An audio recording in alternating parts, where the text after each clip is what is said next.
Live from New York. You guys are good to go. It's Saturday night. Absolutely. What's going on, Mr. Goodall?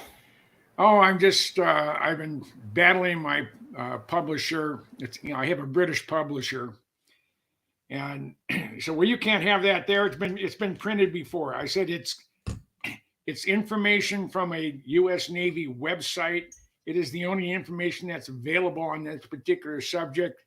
So we're either going to use it or we're not. But I'm tired of trying to massage it and get it fixed. Yeah. But it's my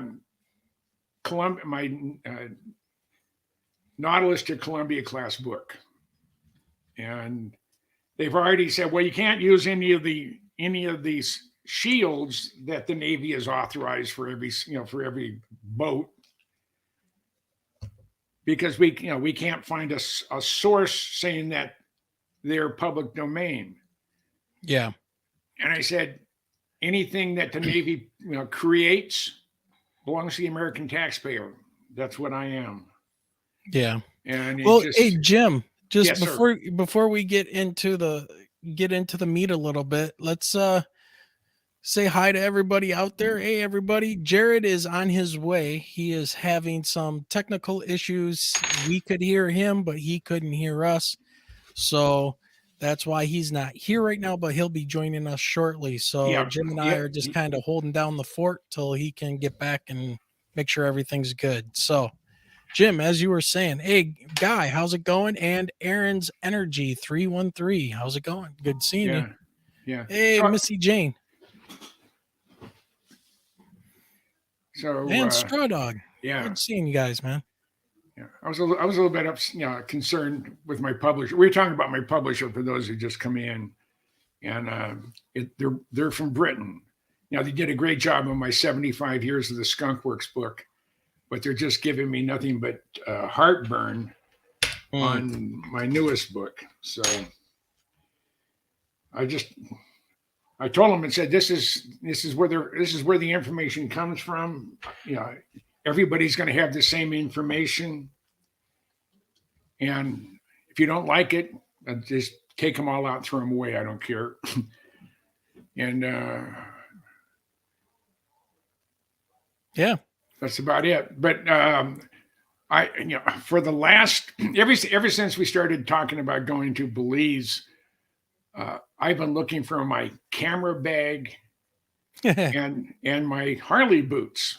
I don't have a Harley anymore, but the boots are, great boots. They're high. We're going to be in snake country. There's a chance you can, twist an ankle, break an ankle. And at my age, just shoot me, But I tearing the house apart. I went through every single, place you could hide a camera bag and a set of boots, and found nothing. I'm ready to empty. I have a walk-in closet. My wife has a walk-in closet. She goes in and arranges things every once in a while for me because she's wants me to be happy. And I can't find anything when she does it. So I moved some shirts around in a shelf. I didn't even know the shelf was in my closet because the shirts were up against, covering them all up. Was literally heartburn. It's a couple $1,000s for the cameras. Oh yeah. And the boots were almost $200 when I got them. So it was a long time ago. They're paid for. I just didn't want to have to go out and buy a new pair of boots. So these are big clodhoppers. So I should do well in the jungle. Jared will get into it when he finally gets back on. But so once again, just real quick, Jim, this is Not Aliens on YouTube with a special swapcast going out on the Michigan UFO Sightings and Paranormal Encounters podcast, out on our Facebook group and our YouTube channel. So we are once again at it, hanging out, and thanks to everyone who has joined. We got Aaron's Energy, we've got Guy Merritt, we've got Missy Jane. Let's see, who else do we have? Because I'm looking at two different screens. I think I saw Straw Dog. I saw Lost in the Dark podcast. Burton, how's it going, my friend? Good seeing you. Who else do we got? I think that's everybody for right now. So welcome everybody. Jared's having a little bit of technical issues. That's why we started a little bit late, but Jim and I are here to kind of talk about things for a little bit, get prepared for Belize and seeing what's going on, man. So yeah, and again, I'm not usually the master of ceremonies, so I apologize for that. Not no, not a announcing who problem. we were, but Yeah, I just found out 20 minutes ago that I was going to come on. So, oh, you're one of those. Okay, yeah, yeah. I know. Every once in a while, I get an alert saying, we start. It says where you are. We started about 5 minutes ago, and I said, oh, Jason, you started where? And send me a link. So Aaron asked me, "Are you going to Belize too?" I am not going to Belize, Aaron. Not this roundabout, but next year I will probably be going. Probably at 95%. I'm going to be going next year. So just a brief bit of what Jared told me earlier today. Last night, he was going to give me a call back and never did. And it turns out he was with John all night. I mean, talking. He figured he was going to meet him for lunch, and it was postponed to dinner, and it went on forever and ever. But it's all positive, all real positive. Yeah. He did say that there's an ice cold spring coming from the Andes down by the where the mouth of the deep river is, and the Caribbean. And it's they said it's ice cold. They said it's probably about 35 degrees. Even on the hottest day, it comes out freezing cold. He said he's always drank it directly out of the spring. I don't want a case of what they call the green apple quick step. Montezuma's revenge. Yeah, the trots. So I'm gonna go to REI tomorrow. I was gonna do it today, but ran out of time, and I'm gonna get a quart or a pint size filter. I just pour it in. Yes. And I'm also going to get the straw. It's about this big. Well, it's about this size. Can you see me? Oh, I don't know if you can see me. No, it's putting your background on it. By the way, Missy Jane asked about your background. She says, let's see, where did it go? Jim, your background is cool. Where is that? So I see the B2. That's it. Anderson Air Base in Guam.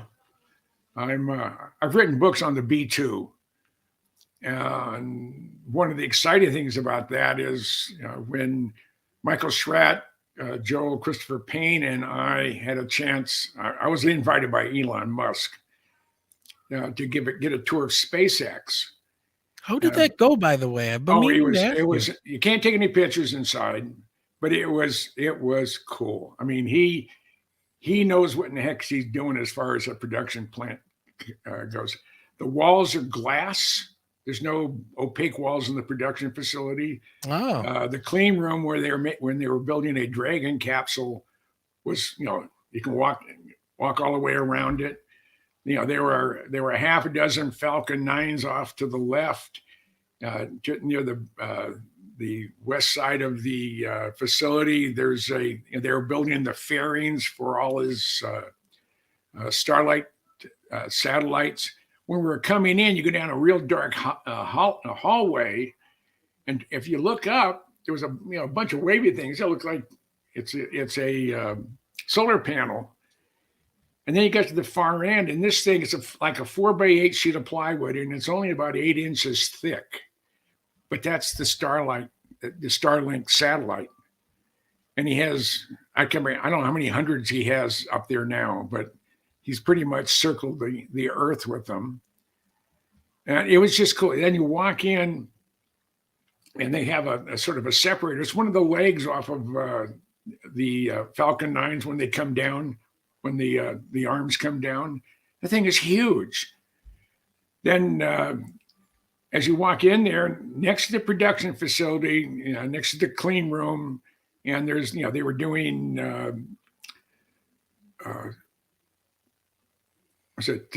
your manufacturing printing of titanium parts, and they had some examples out on a shelf. These things are complex.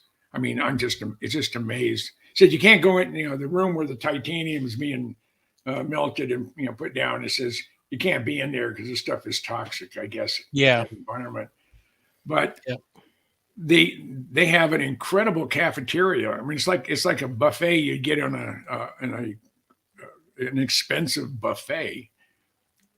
You got a hot, hot line. They got a cold line. They got desserts, all the ice cream you want for nothing, and everything is done with their ID card.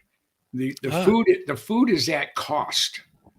Okay. So, and people come and go, all day long, whatever, they're required to put in, 40 hours a week. And if you do it all in 2 days, that's all, and gets the job done. That's all Elon cares about. So, I mean, just the whole, the energy and the way that, the place is run is just, it's just amazing. But prior to that, we were, I went by, Brookhurst Hobbies. I used to build model airplanes for a long, long time. I haven't in about 40 years. Man, I had to pick up my favorite airplane, the 1/4-inch Revell, brand new SR-71 kit. And they have 2 motors. I mean, it really looks good. Everything I read about it sounds really good. But we had some time to kill, so Michael Schratz said, "Well, let's go over to Northrop Grumman. They have a gift shop there. It's an open campus at Manhattan Beach." So that's where we went to the gift store. Now I had with me one of my damaged B2 books. The top of the spine had been dropped in shipment.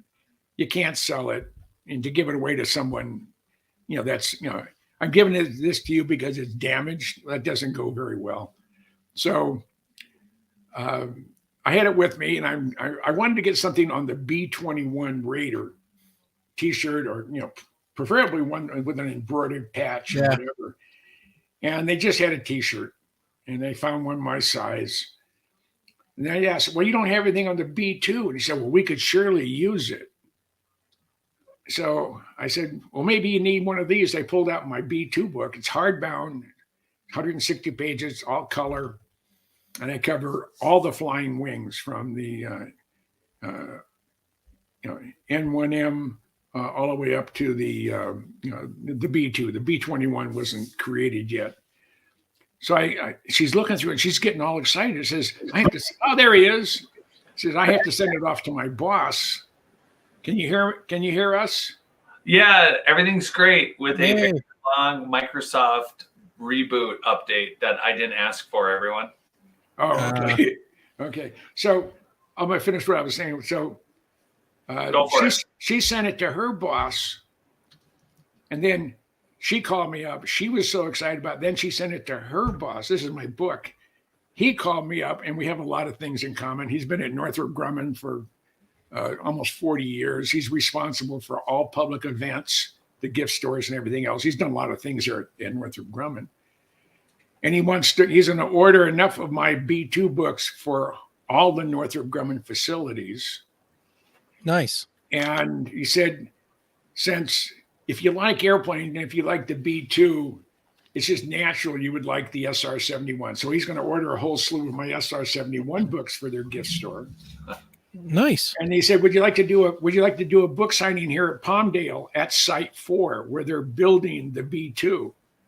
And I said, please, Beer Bear, don't throw me in the briar patch. I said, absolutely. So when we're ready, when they get the books, they'll let me know, and I will make arrangements to come out there and do a book signing. And I'm make sure everybody there that I get a book, that I sign a book for. And I told Lou, I said, when you make the announcement, tell them anybody who has any of my books at home, if you want to bring those in, I'll sign those as well. But I'm going to get everybody my card specifically because I want, I really, really want I want inside people or people that are working on the B-21 to be my friend, because I want to do a book on the B-21 eventually. So that part's done. Now we're back to our host with the most. Yeah, our regularly scheduled program. Yes. Hey, well, in reality, I mean, Jim and I have been doing this together. So quite frankly, I think I should come in late more often and let Jim just start the whole thing. No, that's why I don't have my own podcast. There's just too much to worry about, too much to have to pay attention to. That is very true. So I'm just as happy, just the way we're doing it. Well, I will be, I'm still doing it in a way portable. So like a lot of the equipment here is not, I'm just not set up. I'm not on my regular production computer. It's still a portable, still a laptop, and it's been a good laptop, but man, just like tonight is a reminder, it's said, hey, my death is near. Yeah. Yeah. Your mic isn't working as well as it normally does either. It's not. All right. How about now? Well, it sounds echoey. Maybe it's just the room you're in, but okay. You sound echoey and tinny. Okay. So how about now? I changed the filter and I turned up the mic response. How does that sound now? Pretty much the same. I don't know. We can hear you, but usually you've got that booming mic. It just. Well, how about now? No. It's a little bit tinny, but you're fine. Yeah, you're fine about it. Well, while we're catching up, thanks everyone for joining us. I can try to fix my apparent, echoey, weird audio needs. It's so funny at the general settings. Usually there's nope. I have everything set as normal except volumes, everything. How about now? No, it's the same.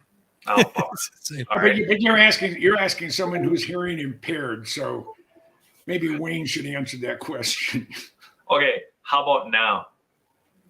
No, it sounds the same. For whatever reason, it just sounds like you're coming from like a very small mic, and I know you have a very good mic. You know why?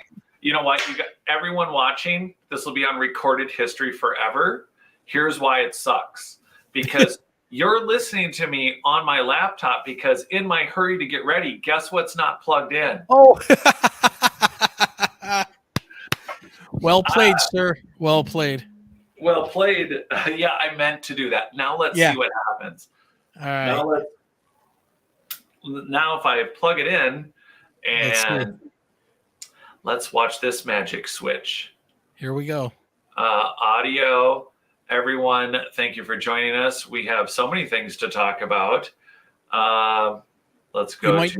You might also. And oh gosh, what's hilarious is if I was to change the speaker settings. What was that, Wayne? I said you might need to also change your settings in Streamyard as well, not just on your computer if you're switching microphones or your inputs.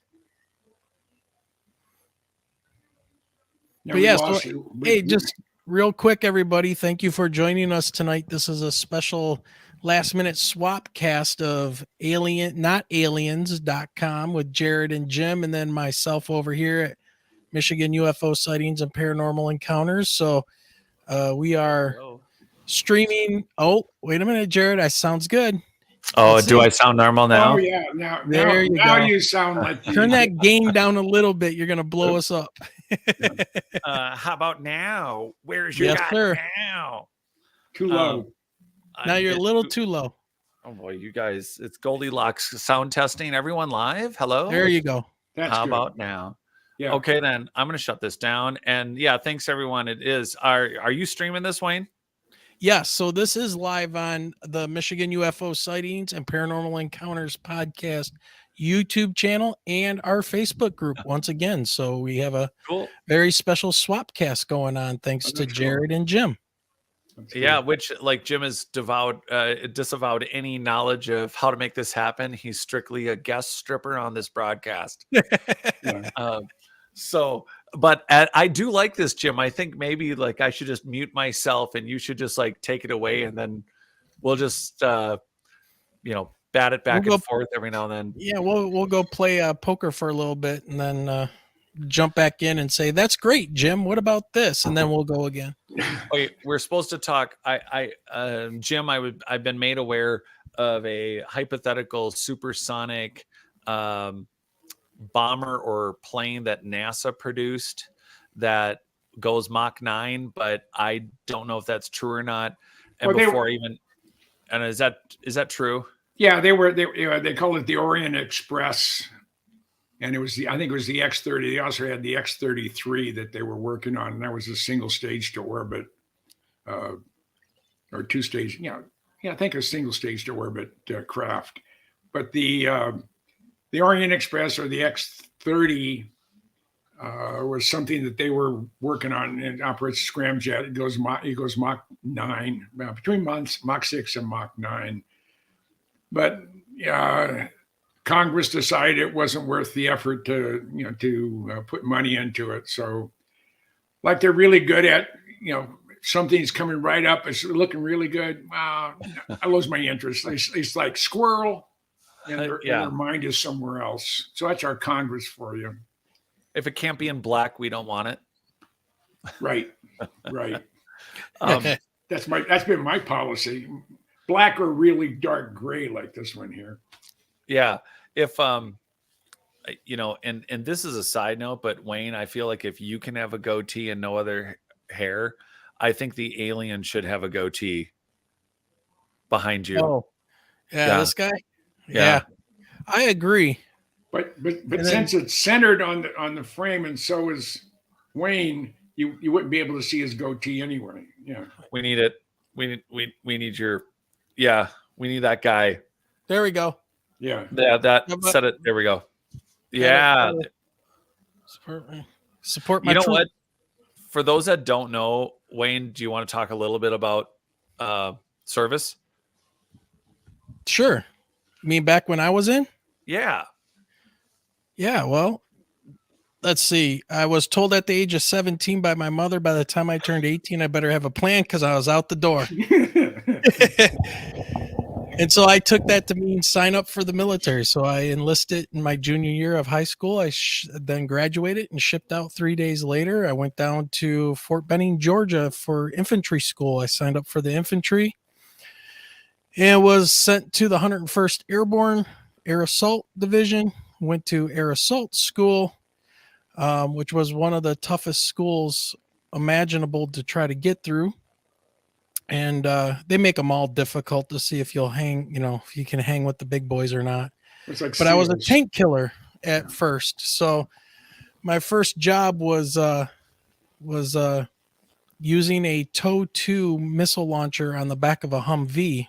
And my main purpose was to blow up tanks at about 3 miles away with a missile I could steer by wire and hit the size of a dime through smoke, through nighttime. It didn't matter. And then I went back to airborne school. I got selected to go to airborne school, learning how to jump out of perfectly good airplane. Yeah.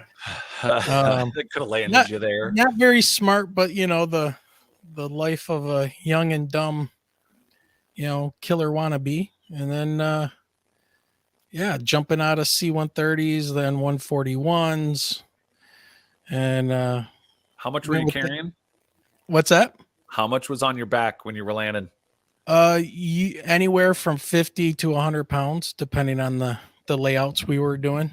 And I know you were almost your exact same military weight, but what were you cutting back then when you were dropping 100 pounds on your back? Dude, I was like, geez, I mean, you're nothing but muscle and bone by the time you get through all your training. So you're looking at, I'm 5'11". I was about 175 pounds. So you're dropping with 2/3 of your weight and landing on. So, yeah. I mean, I don't think people don't appreciate exactly. They made you into portable pack mules, which I think was a bad idea.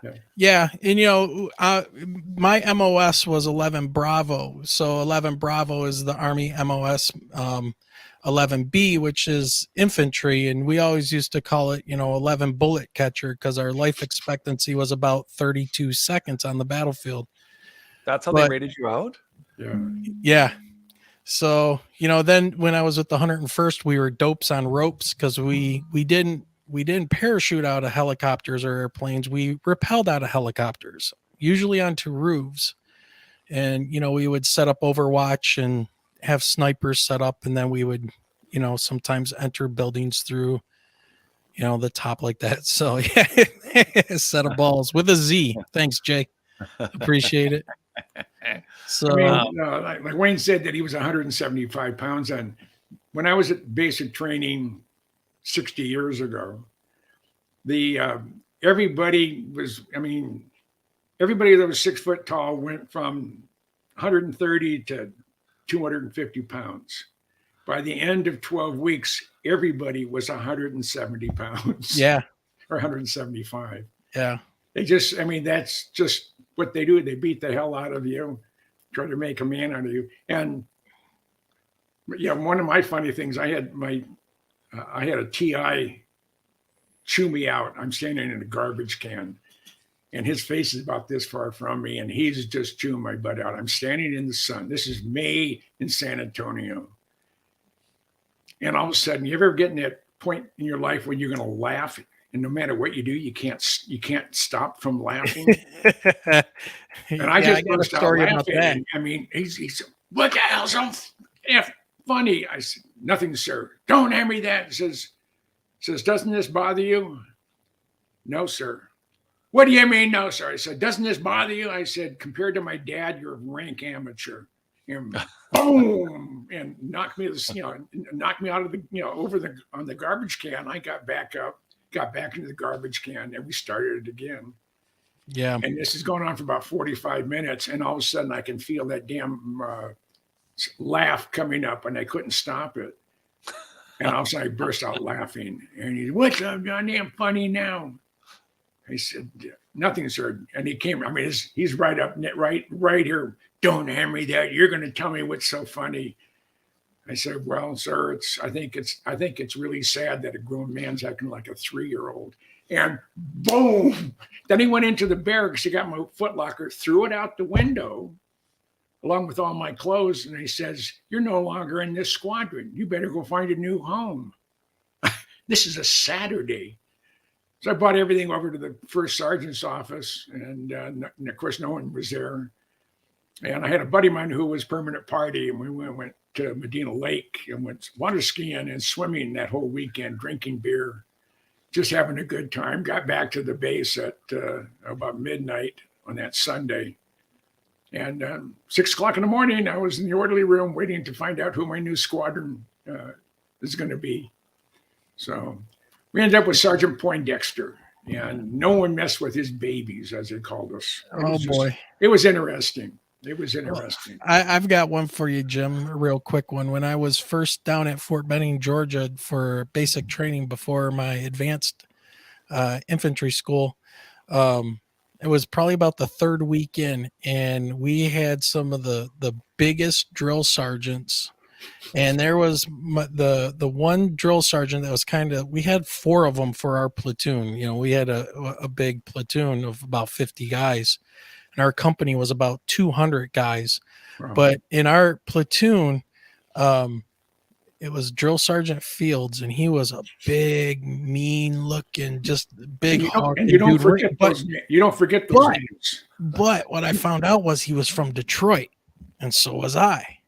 So I, listening to him talk and stuff and kind of eavesdropping, and one of the worst things that ever happened to me, and thank God I kind of talked to him a little bit about, hey, drill sergeant, I understand you're from Detroit. Yeah, what of it? Scrub, he's calling me all kinds of names. Yeah, that was a nice name he was calling. Yeah, and I could tell he was putting on an act. So I'm like, okay, all right. But he got me good one morning. When you're in basic training, it doesn't matter what kind of shape you're in, you have to load up the calories because they want you eating and having food and being hydrated for the day. So I'm standing there going through the breakfast line, and they're like, grab everything, every plate that you can, you grab everything. So I grabbed a plate of eggs. They had bacon. I'm like, oh, this is great. You know, I'm eating better than at home. And come up to the cereal bowls. I grab a cereal bowl. I grab a box of, you know, the little like the little boxes of cereal back in the day. I grabbed the box. I put it in my bowl, and I feel this breathing on the back of my neck as I'm sidestepping. And I'm like, and I hear, what do you got there, boy? And it's Drill Sergeant Fields. And I'm like looking over my shoulder. I'm like, and I look down at the bowl. I said, well, I got breakfast, Drill Sergeant. And he's like, no, what kind of cereal you got, boy? And I look, and it's Nuts and Honey Cheerios. And so I go, Nuts and Honey, Drill Sergeant. What'd you say? What'd you say? He threw my plate and everything across the floor. He took me outside, man, and he beat the crap out of me. Like pull-ups, sit-ups, push-ups, and just beat on me for like a half hour straight, smirking the whole time. You know, don't ever pick up a box of cereal called Nuts and Honey while you are at basic training. They don't look fondly upon that. So Wow. that started a very interesting what was I there for? 8 weeks for basic and then another 6 weeks for infantry school. So yeah, it was so that became my worst cereal ever to That's my favorite. yeah, Nuts and Honey. Is it? Yeah. Yeah. That's hilarious. I'm trying to think about that. So for those that don't know, Jim and I have spent some time with him hosting, and you are a cereal fan. I will out you for that. You definitely enjoy your cereal, but I don't recall it being Nuts and Honey. No, it was Honey Nuts. Oh, Yeah. all right. Honey Nuts Cheerios. Yeah. Yeah. I don't know. We probably had the same reaction to your. Yeah. I think that I called it Nuts and Honey, you know, instead of Honey Nut Cheerios. Yeah, because like, there is a Nuts and Honey cereal of some sort. Maybe that's what it was then, because all I know is when I looked at it, I saw Nuts and Honey, and you know, when you put those two words together in basic training to a drill sergeant, they don't care much for that. My most terrifying encounter in basic training was from a female TI. Oh God, yeah. I'm wet behind the ears. I've never been kissed. I was still sweet and innocent. I mean, I've been shaving for 2 years, cut myself both times. Yeah, in basic, I didn't even put a razor in my razor holder because I maybe do it once a month. But I'm going there like I'm shaving in the morning, so everybody sees me shave, and it was baby butt smooth. But I hadn't shaved because I couldn't grow a goatee or a beard today to save my life. Mustache, yeah, but not a beard. But I was talking to this young girl in the line. I was KP duty at the female. They call them WAFs back then, Women of the Air Force. And this lady who looks just like my grandmother came over and she ripped me up one side and down the other, cut me to pieces, fed my heart to the dogs. I was terrified. So I can say what she said, but we have restrictions on profanity on this channel. So I know we eventually got to switch this to Rockfin so we can go to town. I'm on Rockfin, everyone. I just don't post because if anyone wants to teach me how easy OBS is, then we'd be running. I know, right? Yeah. But yeah. So Wayne, I got to ask you, since the dumpster story that Goodall just said, or any worst case scenario like the dumpster, anything? You're being in the trash can, you mean? Yeah. Yeah. Oh, man. Well, okay. So. Oh, things that you can say on our channel. Yeah. Well, right. I got kind of in trouble during a night of doing bivouac where you spend a couple weeks out learning how to set up things in the field and stuff. And so they wanted some of us to go and spy on some of the other companies because we were doing like war games. So me and my battle buddy, that's what we used to call each other, went and we found where the other company was camped out. And I snuck in there into their camp, and the company commander was asleep in the tent.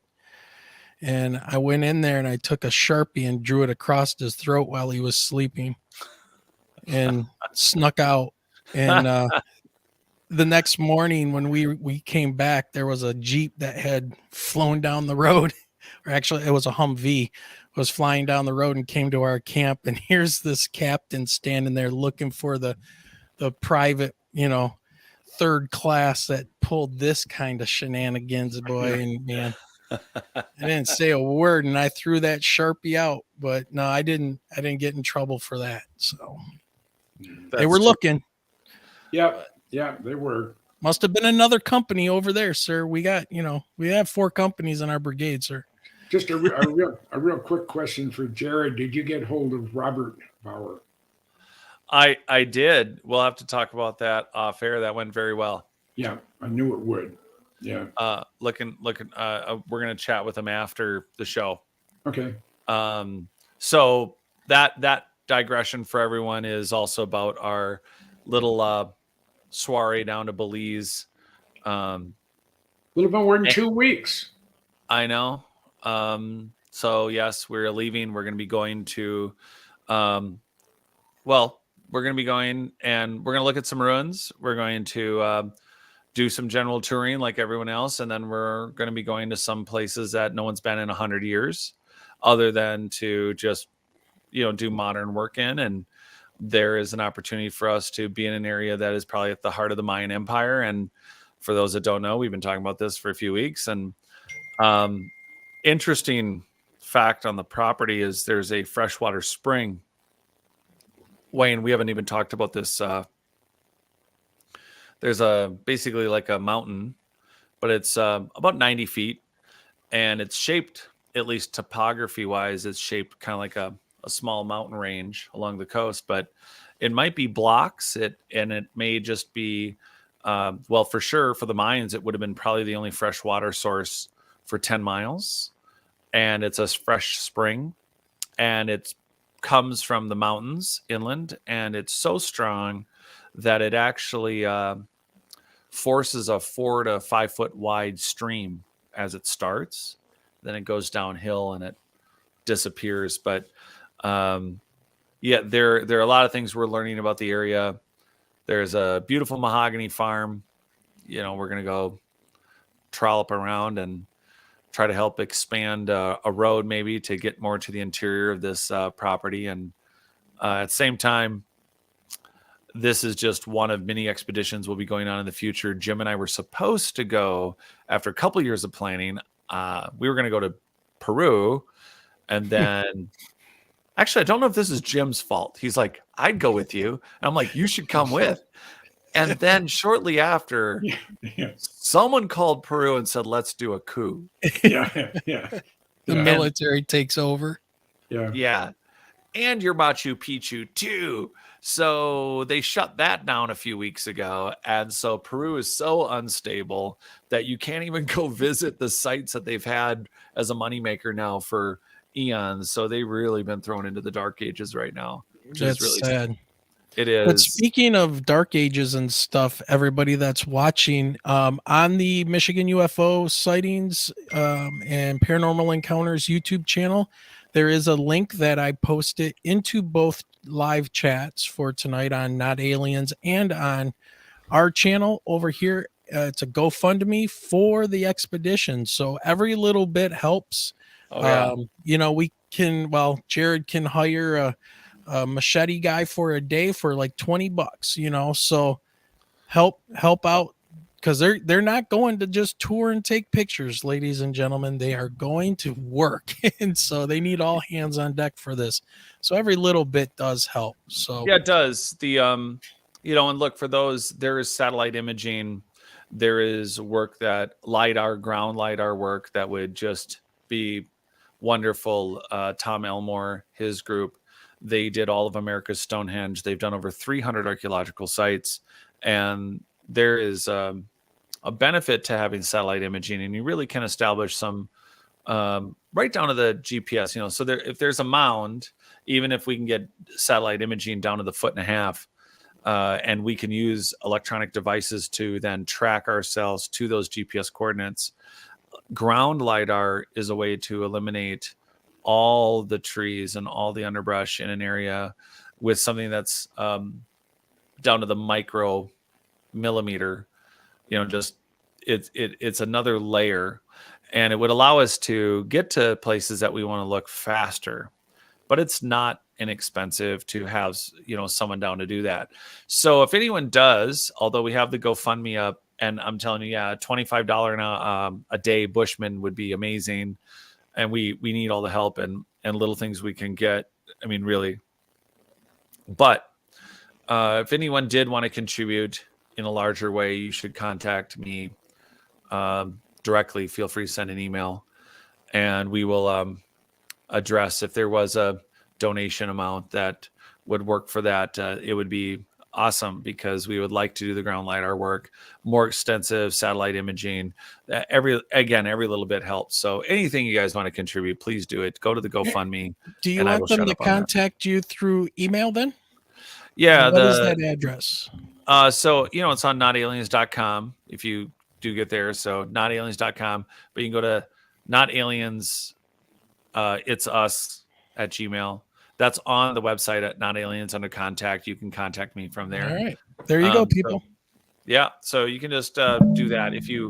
Otherwise, GoFundMe is great. Look, like Wayne said, and every little bit is so significantly helpful.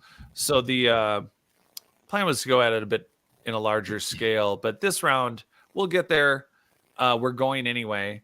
And I'm really grateful to people who just said they wanted to take along and just help.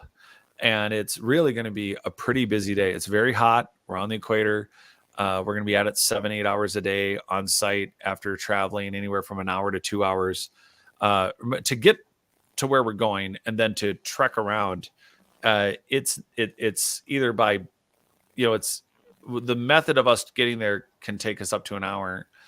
And then at that point, we have anywhere from 1 to 3 kilometers to hike. So we have a lot to do just to bring water, gear, and things out to an area where we absolutely cannot leave for anywhere from 6 to 9 hours. And then we have a long trip back. So every day that we're out is going to be, fact finding, experiments, studying, and again, it'll all be things that we want to make available to all of you. And one of the commitments here is to not just create research that we can use, secret and to ourselves, but part of the philosophy of everyone going has always been, how do we create meaningful advancements in our history and our knowledge of our past, but also work with people, in this case, private landowners, and how do we help them get around their property? They need a road. We have to be able to get places on the property, and how do we make them accessible? And all of those logistics are important, and sharing just where we're going and what we're doing. And that's also something that people can not just listen to, but you can contribute. And that's the foundation of something that I've been committed to from when I started talking to all of you and doing any of the shows, or, when my new book comes out. The reality is that this is about giving everyone an opportunity to contribute. And that means it just might be, your personal observations of satellite imaging or data that maybe we looked at 1,000 times, and it just takes a different mind wired a different way to see something that no one else saw. So, it happened on America's Stonehenge. And none of this is a party fund. It's to pay your, $12,000 for the LiDAR, and then there's thousands of dollars for the satellite imagery evaluated, to help us, locate where we want to, where we want to start. And there's other talent out there that we have to pay for. and that's what Yeah. the fund is for. I mean, yeah, you know, go for it. yeah. So, it is to an incredible cause, and the thing about it, if we strike pay dirt, whatever that may be, I mean, if we find a pyramid that is, we can tell that it's never been pillaged. I mean, that could be the cat's meow. I mean, my gosh, that would be the most incredible thing that we could find. And because of where it's at, because it's near a freshwater spring, and that's where the Mayans had it, there may be a center of commerce there. There's that one ridge that Jared was talking about just a few minutes ago. That could be a garbage dump, where they throw their trash or their debris. And you're going through a 1,000-year-old garbage dump with someone else, didn't say, well, this is nothing. It's just a piece of gold. We have enough of that already. So let's go look at some other stuff. I mean, it could be like Raiders of the Lost Ark, or almost anything from Indiana Jones. So I am so charged up about it. And I've been going out snooping on our government forever. I've had little red dots on my chest. This is just a little bit different, more extreme area. Even though there's a lot of snakes and scorpions and whatever out in the desert, we're going to have, and I found my snake chaps. They're Kevlar, and said no snake is going to be able to bite through it. So that's, and I found my boots that I had lost. So I'm ready for it now. Physically, I'm an old fart, but I can keep up with almost everybody, and I always have. So I'm looking forward to that. I don't doubt it. I mean, you're not even the oldest person on the trip. I'm not. You're not. Who's going to be the oldest? Well, that would be our one of our benefactors. He's 82. Oh, okay. Well, I'm close. No, but you get to be younger now. How to take goodness, that? I don't have to be the old man. I'm the nope. And he'll give you 2 runs for your money. So you're I'm sure. Yeah. So you're now you're one of us now, Jim. Oh, you're okay. one of the young ones. All right. Hell, now that I think about it, I should put you on the futon. All right. Hey, I've slept in some incredible places in my life. Pile of rocks. I mean, I fell asleep on top of Whitesides overlooking the Area 51, and the only thing that woke me up is it got down to about 17 degrees, and I was just shaking. I couldn't warm up. But some of the comments too on that, just for everyone listening, one of the things we do want to do is open this up to people who want to go on expeditions in the future. So this is just this preliminary is significant in the amount of time that we're spending. Again, we're going to be expanding some paths and roads, and we're going to be looking based to compare the field with our imaging. And it's very likely we could come up with dozens of interesting things. We're not trying to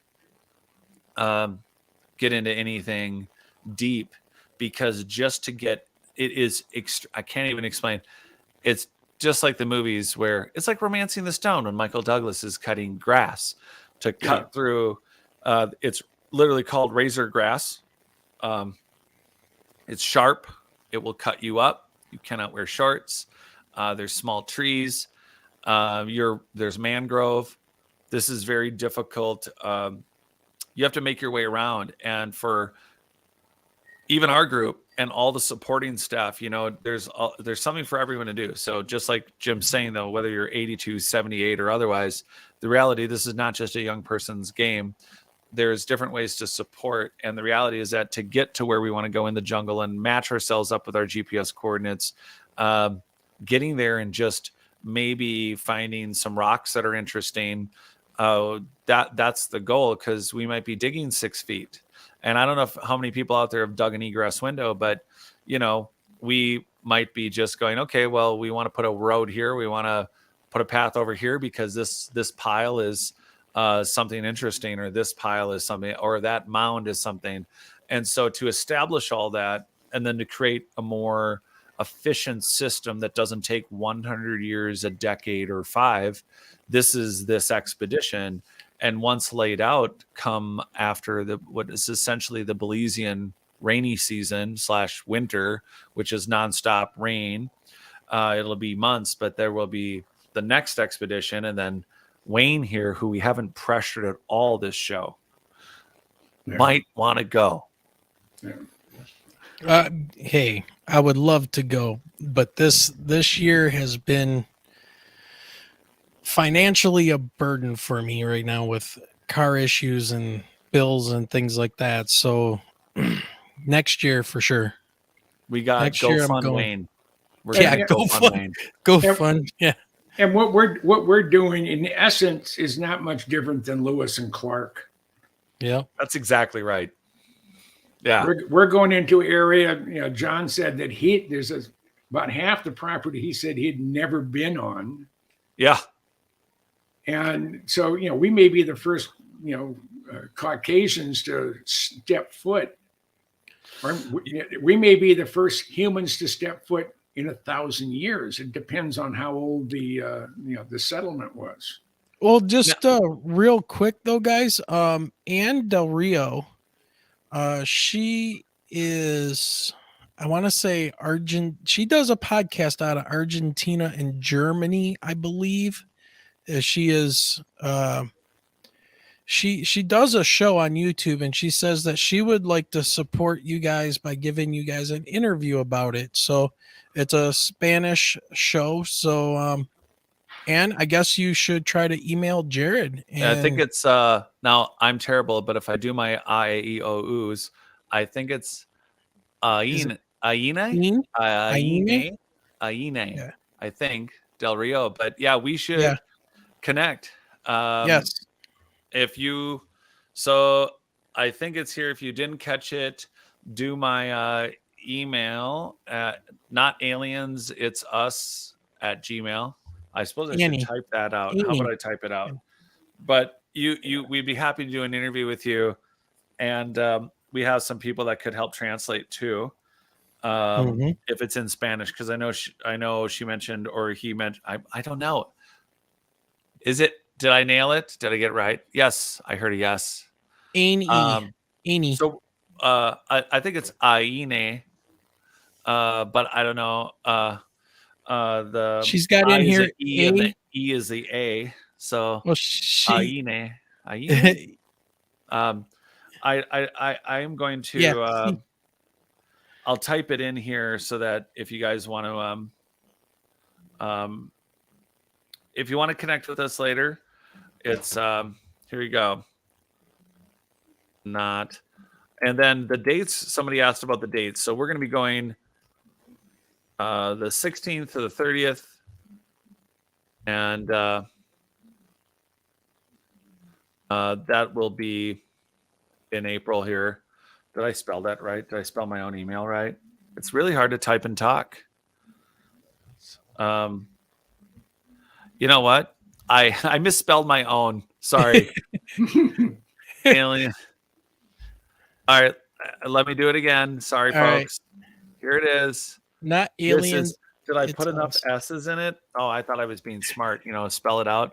All right. Not aliens. It's us. So there are all three S's in it. But anyway, yeah, we'll do something. Ha ha. Oh, it's ha. Aina. Aina. All right, is that better? Aina. I think I'm getting there. So, because I don't know if this is like, if you said Argentinian, I don't know if that's Portuguese or Spanish. Like, what's the primary? This is terrible. My South American, because Belize really messed me up. For everyone who doesn't know, I did not know the actual, I guess, declared a language for Belize is English. And ironically, we have multiple people going down that speak Spanish. And then I'm like, well, then there's native languages, indigenous languages. So then it's like, okay, well, great. They're all making an effort to speak English. But then, there was British expeditionary forces there. So for those that don't know, we are the only people that be kind of like looking around in 100 years, and definitely in the last 40. But there is there's British maps, there's oil companies, there are mining companies that do things and there's definitely been some people down there. Both Belize and I think Honduras were British territories for centuries. Wow, that's a Celtic goddess. Yeah, so if we're, in the future, you guys will be invited in. There is no reason that we can't have a larger force. This one is very. It's not that you won't. By the way, some of the people coming in the group, it's really wonderful. They're so ready to work. They're so ready to be busy. I mean, really, it's gonna be hot. This isn't like, oh, we go kicked rocks for a half hour. This is hard work. That's going to be very physically. If you're looking for a weight loss week, this is the week. You want to get fit. You want to go to Orange Theory or sweat this out. Tell you what, just don't go to hot yoga. Just come to Belize. You're going to get it all. And I don't think that anyone who's coming, there was a concern that they were just going to stand around and like, I don't know, nothing to do for an hour. And then it's like, oh, come hold this for a minute. I can't wait to see how many people need to take an extra day off. Or like people are going to be sore. Yeah. So I'm very curious how it's actually going to pan out for those that can, because again, you don't always have to do heavy lifting. It's like, well, carry some gear, or someone's got to run the 2K back to the boat and grab fill in the blank. And then everybody's got to take the 2K walk back. And who's doing that? There's a lot to do that doesn't involve just, dirt. Mm-hmm. So, hold my crystal skull is right. Yep. That's exactly all your job. Yeah. You had one job. You can have the crystal job. You can have the crystal skull. I'll get the gold skull, the one that's full size, Yeah, where did Jim go? Is that the boat? Where is he going? There is something that we should talk about as far as this expedition is the beginning of many others. So it's fun to go to places together in groups, known ruins. That's also a part of it. If you can go see what other people have excavated, and then unfortunately, all of these sites are fractionally excavated. They say 3 to 5%. I would argue that it's in the 0.%, not just based on the Guatemalan LiDAR scans of 60,000 buildings, but I think we've grossly underestimated the number of ruins and the number of populations that were living all through Central and South America. One more digression before I get back on track. The father of South American archaeology was a archaeologist from Hamburg, Germany. And he had a lecture that I quote in my book that he's talking about, like, look, there were civilizations here that we think may have come from here. And then fast forward to the Guatemalan LiDAR scans, you have one of the local archaeologists saying, we have to stop looking at South America. Academically, they said, South America is where cultures went to die. And his point after the 60,000 building discovery was that we need to look at this as this origin possibly of cultures and things that may have exported that's never been looked at that way. And I think Central and South America wasn't just this isolated, backward, primitive. I think it may show societies and cultures that maybe rivaled Sumeria and exported. And I think the genetic evidence for that is going to be fascinating over time. Well, I know they've found large amounts of Asian DNA in indigenous people in Central and South America, quite a bit. So, which the Chinese are everywhere. Yeah, leads to the Chinese were probably sailing the coast at one point and stopping along the way. So, yeah, we know the Chinese, the linguistics, the towns. Again, the father of South American archaeology, he's literally giving a lecture in 1910, 1914. They're talking about the Chinese were in Central and South America. long before the Europeans. We have the Bay of Amphora in Brazil, which isn't just like one ship got, they try to say that, oh, maybe there was maybe a Roman vessel. No, it's literally called the Bay of Amphora. It's filled with what is clearly a trade route for the Roman Empire. You have to explain tobacco and cocaine in Egypt. You have to explain why terra preta, that engineered soil, is not only all over North America or North Africa, it's over South Africa, it's in other places around the world. We have clear pre-dynastic, that's pre-dynastic even. We have engineered growing and, atmosphere filtering soils on every continent, and particularly from Brazil and Central American Belizean terra preta. We're talking about a man-made soil that's in Africa, North and South, and who brought it there? And what about the trade routes and the chemistries and the tobacco? There's just no going around it that our history is not what we know it is. And it's that we just have to, it's exciting. I think it helps us define or recall in our collective consciousness and our own genetic memories. It helps us get better and better hunches about who we are. There's a million reasons why this is important. And continuing with this ridiculous land bridge narrative, that's the only way people came to North and Central and South America, to continue with this idea that all modern society, that the cradle, the Fertile Crescent, that this is where it all origins. I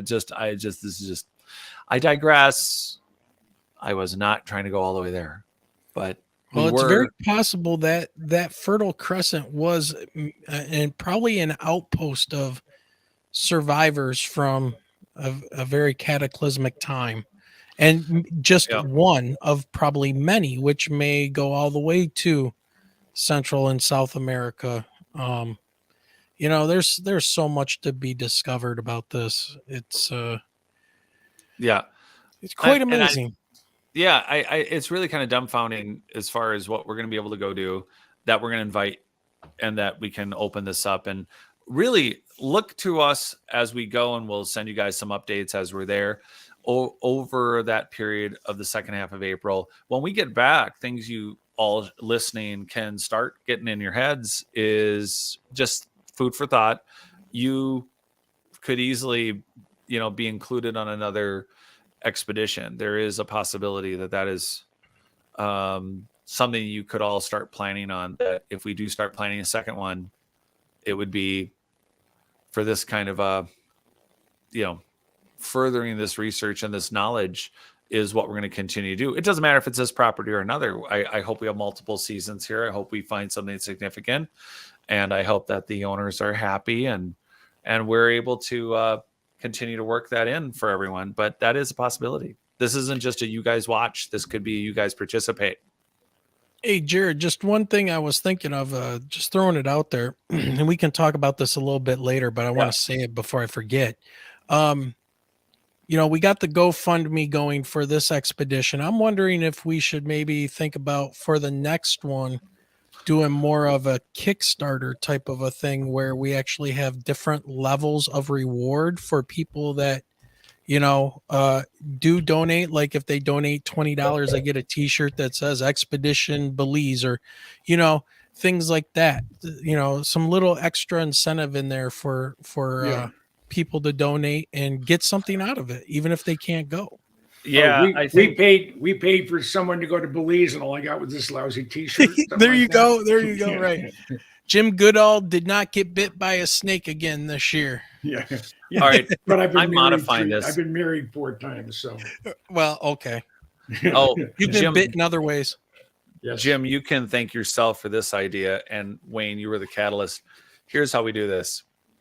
The next one, I think, one, for those of you listening, you have to understand that when we find things, it's going to change the level of interest by a lot of different parties. For sure. And, if they see that there's something there. However, I think a Kickstarter where at different levels, you get to choose what we wear any given day.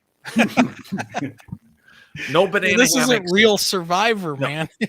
Right. Like, we're not going into the jungle naked. That's not how that's working. No. But like, who gets the purple or the tie-dyed snake chaps? Who gets, who gets the pink hammer? Those kind of things. Who gets to wear the butt flap loincloth with Jim's picture on it? That'll scare away the snakes. There you go.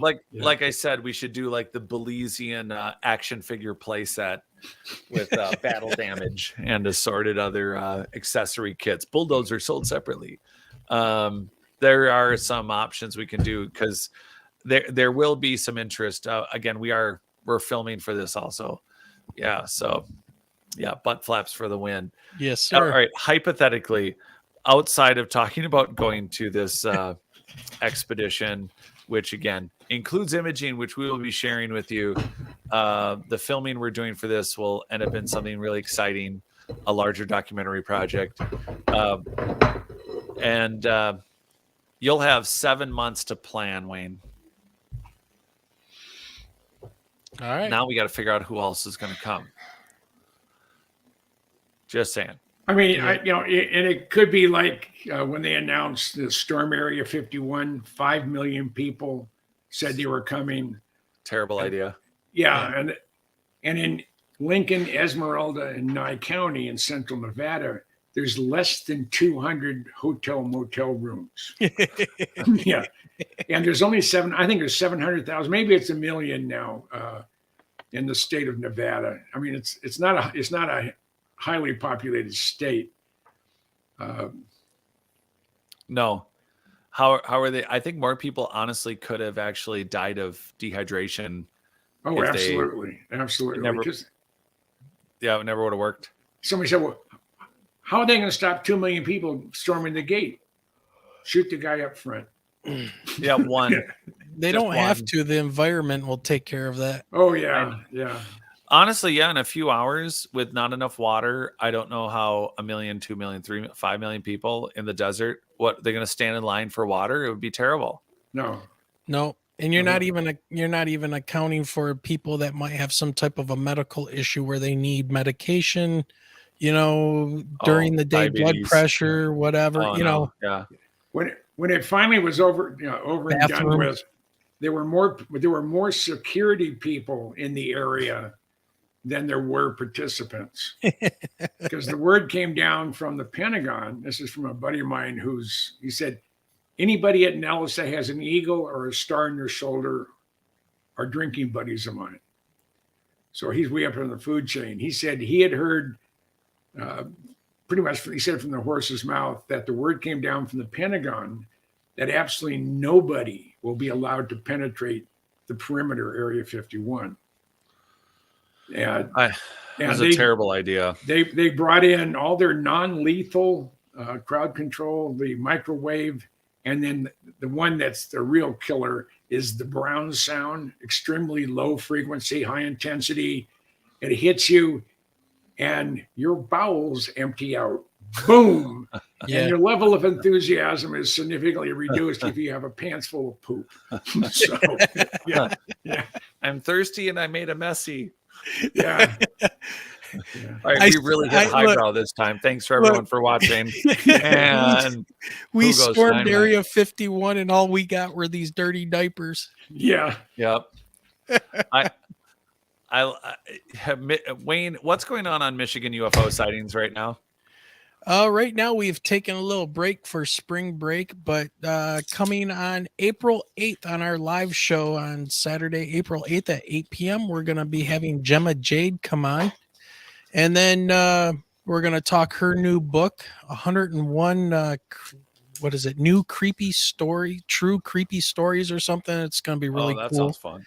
Yeah. And then as of right now on the 29th, I've got Ray Szymanski coming back on to talk about more information about the Michigan 1966 UFO flap and what's kind of breaking with that information. So, and apparently I was going to be doing a interview for Contact in the Desert and interviewing Dr. Avi Loeb, but he unfortunately cannot. They reached out to him through their, he's a speaker at Contact in the Desert, and he said he was not going to be available for that. So we're waiting to see if we get somebody else. I would really like Paul Hynek. Okay. So, So see if we can get somebody else, but I would like at least one more person to fill in the middle of April for us for an interview. So Don't you have an event to go to soon? that's in June. Oh, Yes. June. All right. Yeah, the Cosmic Summit with Okay. Randall Carlson, Graham Hancock, and Yeah. a lot of other people. There you go. Yeah. I'm Yeah. not going to step in it this time. So, Wait till So- next time. Yeah. next I can't time. thank you enough for all the time in the Chucker Playhouse. Right. So yeah, what that schedule on spring break has you running up and running again when? What's that date? April 8th. April 8th. Yeah. All right. So then Jim, how is the new release of your book coming along? Well, I mean, my publishers just give me just heartburn right now. He said, "Well, some of the stuff you have in here has been in other documents." I said, "Well, it's all coming from government information, from U.S. Navy information.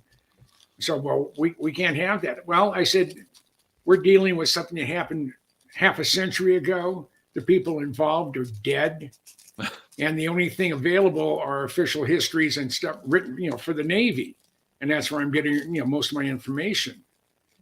So I said, if you don't, and then these are just, sub statements, if you want to call it that, within, or informational statements within, certain categories of submarines. It's an explanation. I'm not, I'm doing a pictorial history, but I'm also doing you're talking about a lot of the things that happened, in just a box, such and such, was at the North Pole, with 4 other submarines. 2 of them were British. One of them was whatever. So it's, I told him, I said, chew on it. Tell me what you want to do, but I've submitted everything I'm going to submit. And if you don't like it, then if you don't like what I put down, what I've written down, erase all that stuff. I still have the meat of it, but the Brits are they're a strange lot. They have very archaic rules and regulations as it pertains to copyright and trademark and whatever. And so we can't use all this artwork for the insignias for each of the submarines. I said they've all been approved, and they're part of Navy heraldry. I mean, they're part of the history of the submarine. Oh, well, since we can't identify who the artist was, I said it doesn't make any difference. It was funded by and for the United States government, which makes it public domain. Well, not according to our rules or our laws. Well, that's why you're publishing in America anyway. So, someone made a reference. Well, actually, so we were making a reference about finding. Oh, that's you. No, it moved on me. So, finding ancient tools and technology. I wanted to point out that Jim's book. A few weeks ago, I think Wayne and I were talking to him, and we were like, "Well, what's the weirdest thing anybody saw on a sub?" And your answer again, Jim, was what was that anomaly they found? It went by him by a submerged submarine, the USS Hampton, SSN 767. I think 767. It went by him at over 700 miles an hour under the water. They don't know what it was. So they were at 300 feet? Huh? No, they were at 700 feet. Yeah, they were about 700 feet deep in the ocean when something went by them underwater, and it went right by the sub at over 700 miles an hour. So for those that want to know if it's something from now or something from something from our ancient past that still lives amongst us, Yeah, that's some of the questions that we got to answer. Yep. So What Jim, did they ever say that it could have been just there's nothing that we know of underwater that goes that fast, right? Nothing.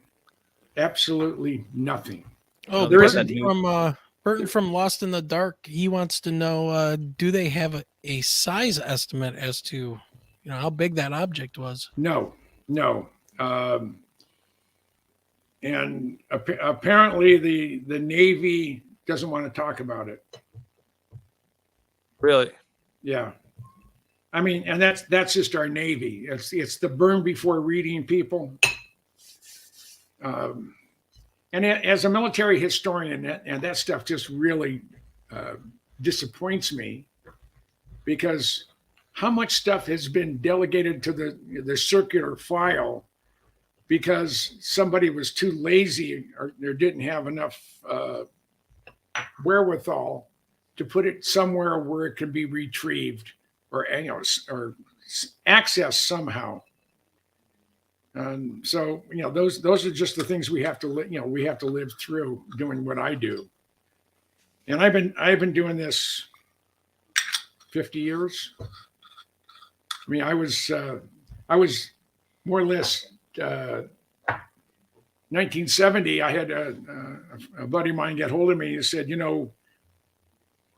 anytime anyone's talking about a blackbird, anybody asked me to work at the Smithsonian, and I sent him your way. He said, why don't you write a book? He said, I hate writing. And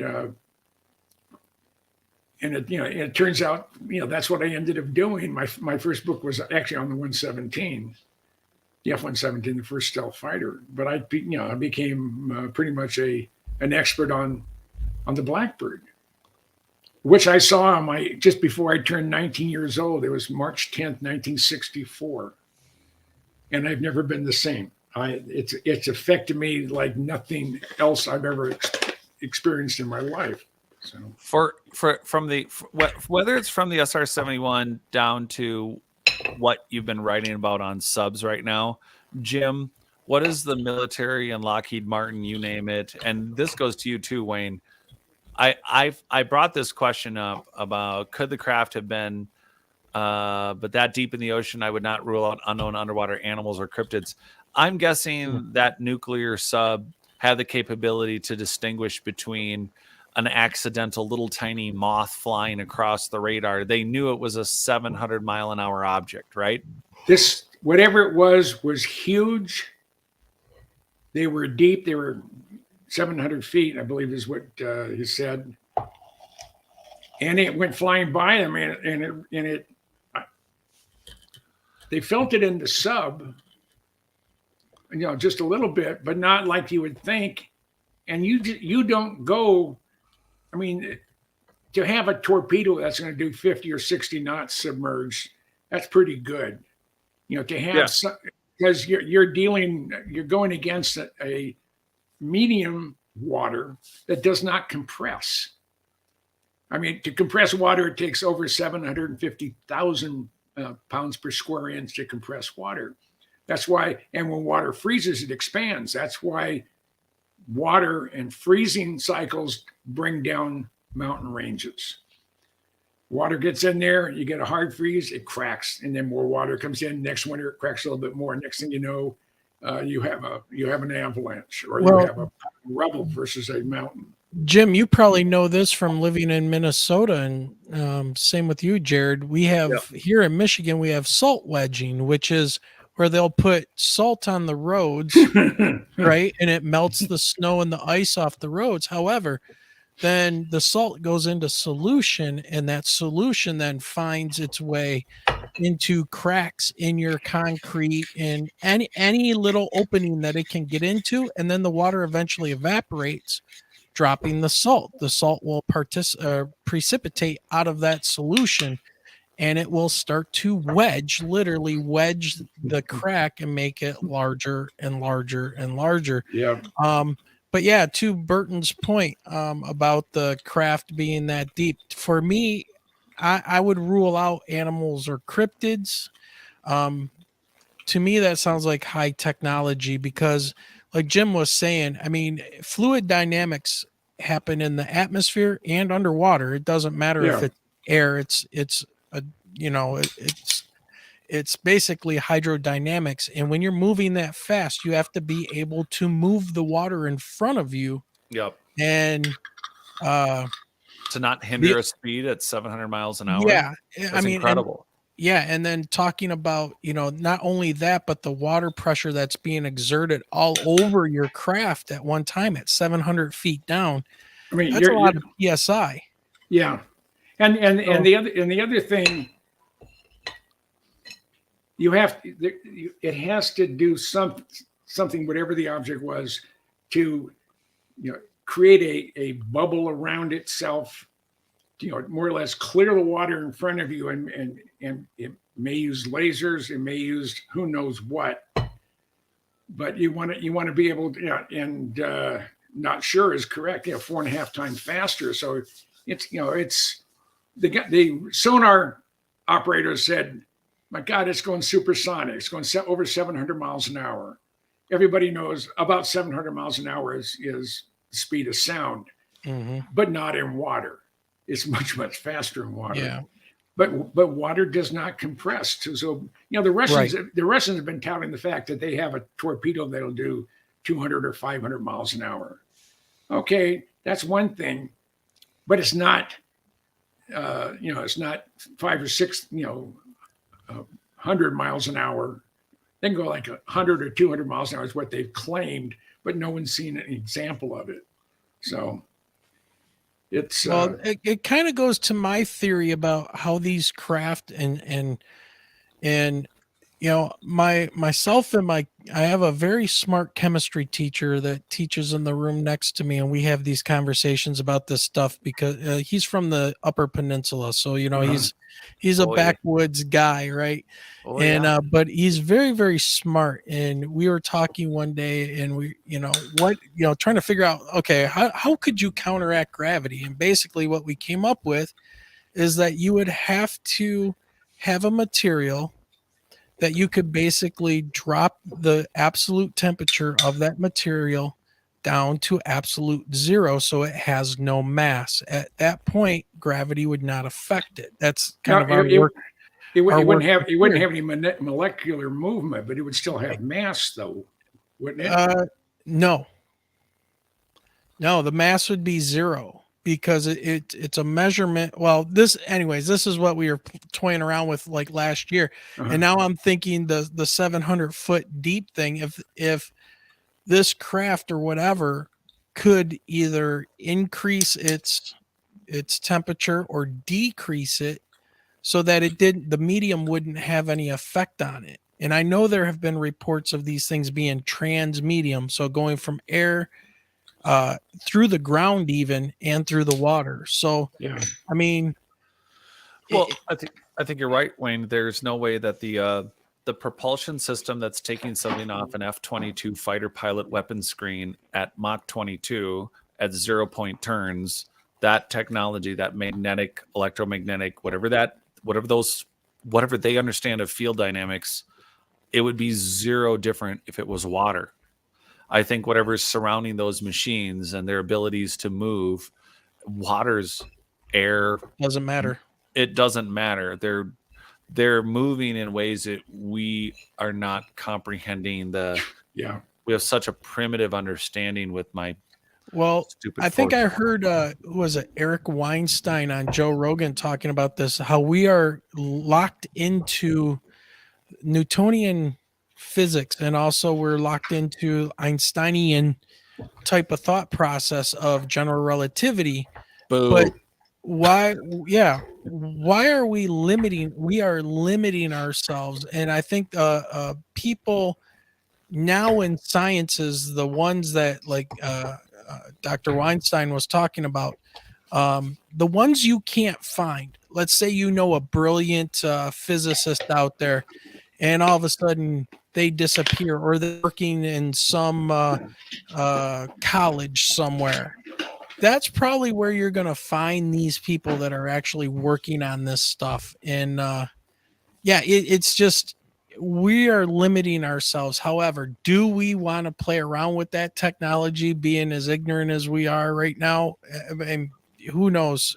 At least with like the atomic bomb, we were detonating them. We could see the destructive device. But okay, so now we set into a neutron or neutrino off and blow up half the planet. You know, it's like, we got a lot of learning to do. Yeah, but one of the concerns before they detonated the first nuclear weapon at Trinity, will this ignite the oxygen in the air? Atmosphere, yeah. And they didn't know, but they said, you know what? We're just going to do it. There's something wrong with letting them just do whatever. Yeah. It's just, it drives me nuts. Even when I was young, for those that don't know, my grandfather was a tank commander. He landed at D-Day, was in the Battle of the Bulge, was in a tank to Berlin. I was fascinated by that history. And, you get into and every level, it wasn't just battle or armor or tech. It was the politics. It was the sciences around the time. It was, why did Oppenheimer end up coming to America? Where was Einstein? Where was Bohr? Where were all the greats in the 20s and 30s that were alive in the 40s? And it was all fascinating to me that we start putting out satellites like Voyager and Star Trek, like we brought up earlier, that Star Trek, that was the conversation we were having earlier, is like that possibly the past was more like Star Wars and the future is more like Star Trek. That came up in my dialogue before the show, Jim. And I find it fascinating that we put a disc with our basic DNA code, our home address. And as you've pointed out, there's a zillion exoplanets where Hitler, for non-benevolent reasons, we should not give our home address unless we're capable of defending ourselves. We're sending out so many electronic signals out there. Someone's bound to pick it up. And there's probably some little green guy up on the mountaintop. All of a sudden, you're getting really excited. Oh my gosh! The wow signal for them. I just got a commercial for Kotex pen. Just real quick, I want to address what Douglas Boone says here. Resistance in all directions. Remove resistance in one direction and fall through that space as a question. And that's kind of what my theory was when I was working with my chemistry teacher. We were talking about this. I mean, if you think about, if you can remove the idea, if it's even true, I mean, there's people out there that don't see gravity as a force. It's really interesting thoughts out there. But if you could remove the mass of the object, if you make it absolute zero, no molecular movement, but think about, you're sitting here on the planet, and let's say all you got to do is hover your craft and you zero out everything about your craft, and gravity no longer affects you, inertia no longer affects you. Planet Earth just zipped away from you at 67,000 miles an hour, because that's how fast we're going around the sun. So if you could cancel out that inertial movement, but you could control it, it could look like you're here 1 second and you're over here, and you're really not moving. The Earth is moving underneath you. It's also rotating at 1,000 miles per hour. So if you start thinking more like that, like using the movement of planets and stars and things to your advantage, then you just have to counteract that inertia and that gravitational force, or whatever that is. We still don't know why there's gravity, but we know how to calculate what happens. We got some good math for it, but we don't know why two objects why their mass creates a gravitational pull. And we're zipping on a rock. We're little fleas on a rock, hurtling through space at 67,000 miles per hour, spinning at 1,000 miles per hour if you're standing at the equator. And we're just these little things on this rock, and we're still here.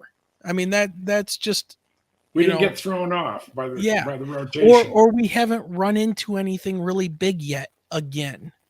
And space isn't as empty as we used to think it is. It's not. But when I was at Kitt Peak, when I first got up there, we're having a discussion on asteroids, and the astronomer says, everybody's concerned about, you see the movies, you're going through the asteroid belt and you're trying to go around them. Says the average distance between objects in the asteroid belt is 680,000 miles. Yeah. So if you run into something going through the astral belt, either you have a really, really bad navigator or you're really, really unlucky, because the chances of hitting something are pretty slim, but not zero. Also, Wayne, you just made the exact point that I've tried to explain to people when they're in the middle of some of these. Why can't we go back in time? I was like, well, you just open up a wormhole or whatever. There is this theory of this eerie effect in the quantum theories in the quantum world of, you observe something at a point that somewhere at the opposite end of the galaxy or universe, you have two somehow corresponding reactions on the quantum level of a single particle, or maybe we would call it a wave or something in the ether. But I've tried to explain to people, so you want to go back in time. You want to get in your DeLorean and hit your 88 miles an hour and go back in time. 88, that's a good number. So I think it's, I never thought about it, but I wonder if it's just because they both look like infinity symbols. Yeah. Mm-hmm. But in all seriousness, so you want to go back in time and say it's even 5 minutes. The planet is going as fast as you said. The solar system is moving. The galaxy is moving. The universe is moving. And proportionally, we think it's all relative. But if you took yourself out of that entire equation and said, well, I only paused myself for 5 minutes, and you think when you're done in that 5 minutes, you're going to be able to see the solar system, the galaxy. Like, where would you really be? Even if you paused yourself for 5 minutes, would you even have a reckoning of star systems? No. You know what I mean? No, and I've tried to explain it to people, in a finite box, and I've tried to show them if all of it's spinning, then you're like, where did everything go? You're just out of Pluto right now. Yeah. Yeah. You'd be lucky if you could still see our solar system in 5 minutes. Yeah. And have a reckoning where you'd have a trajectory for a course. So when people are like, oh yeah, you know what, we'll eventually go faster than the speed of sound, and then we'll go back in time. Yeah, maybe you will go back in time, but when nothing will be there. when you arrive, what direction are you going back in time? What direction are you reversing the entire galactic universal rotation? That if you go back in time 100 years, if anything, is that what, you know what I mean? Isn't that terrifying? Yeah. And of course, that takes all the fun out of movies, but going back in time. Go ahead, John. All right. Okay, I'll go on. Yeah, one of the things I, when I was talking with my multiple conversations with Ben Rich, is if we could leave the solar system, leave our galaxy at the speed of light or faster, there's gonna be no time interval. This is the way Bob Lazar's sports model went. You went from one point, you can go 14 billion light years, and there's no change in your timeline. It happened right now. But my question is, okay, now you're 14 billion light years away. You're going to turn around and come back. Are we going to be there when you get back? When you want to come back? If you're able to navigate to where good old Mother Earth is, and where you lived in Northeast Minneapolis on wherever, have you aged? You haven't aged at all, but maybe everybody around you have. Maybe it's 1,000 years, maybe it's 1,000,000 years. When you come back, you're going to come back to a world that they don't know who you are. They, in some classified program, we sent you off to the Hitherlands with a half a dozen other people. Now you're coming back, and you're coming back to a place that doesn't support what you are and who you are. Jim, have you read The Forever War? No. So I got on a kick, everyone. I've read the entire 17 Asimov book, or 19, from iRobot to Foundation and Earth. It's actually one series, and it's a great series, right? And I decided I'm going to read some sci-fi.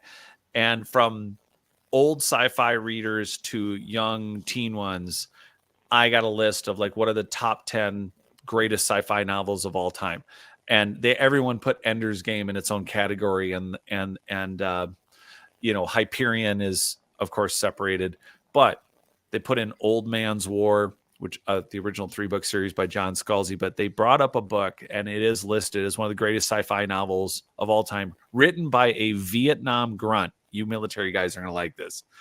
This guy, no sci-fi experience at all or anything, writes a novel called The Forever War, exactly premised on what Jim is talking about. And I'm not ruining it for anyone, but for all of you out there who ultimately, I'm going to say it's a love story, and ultimately, it's violent, but it's a love story. It's a standalone. It has a Empire Strikes Back sort of feel, but it's you join the military and you're sent off to fight.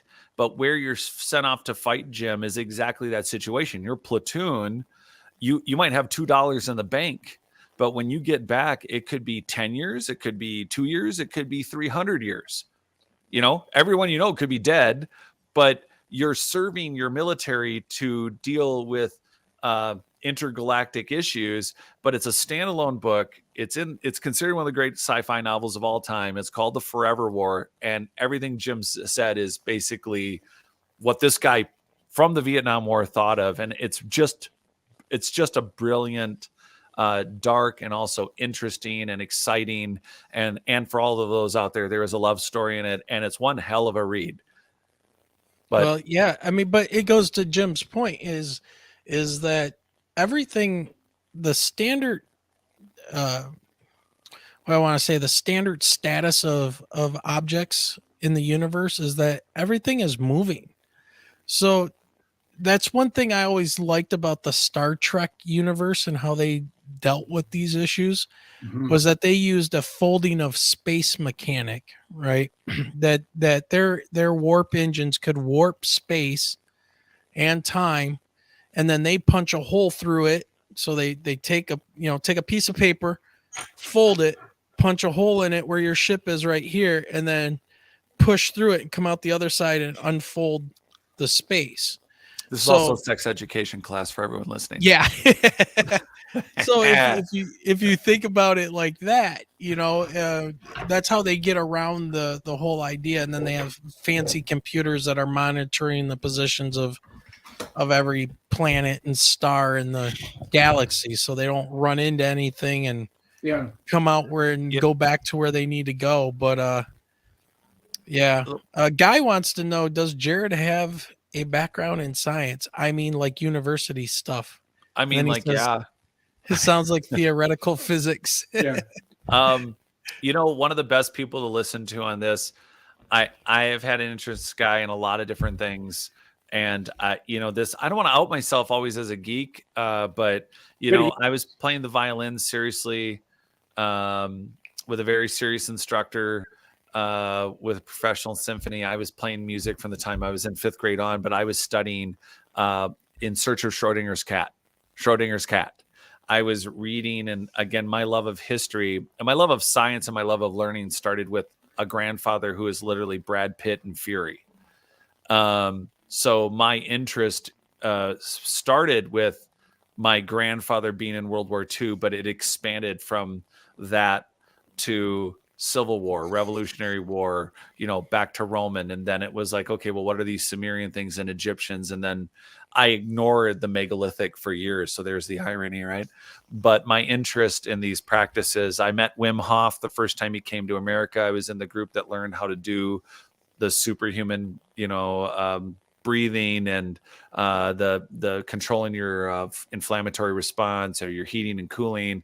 I've been a researcher, self-experimenter my whole life. I didn't think it was a thing. I think like a lot of you listening and participating, we're Renaissance people. It's hard. How would you label Da Vinci? How would you label Michelangelo? You can identify some of their artwork, but I think when you have an interest in this world and your genetics, your own genetic memories, your own passions and interests.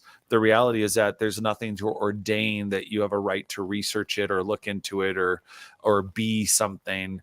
There are people who do very well in controlled environments, but then you have dropouts like Bill Gates and, well, Elon Musk and Michael Dell and, well, I don't know, the Beatles and Led Zeppelin and, well, you pick. But the reality is that I think there's very valuable things you can learn in an academic setting.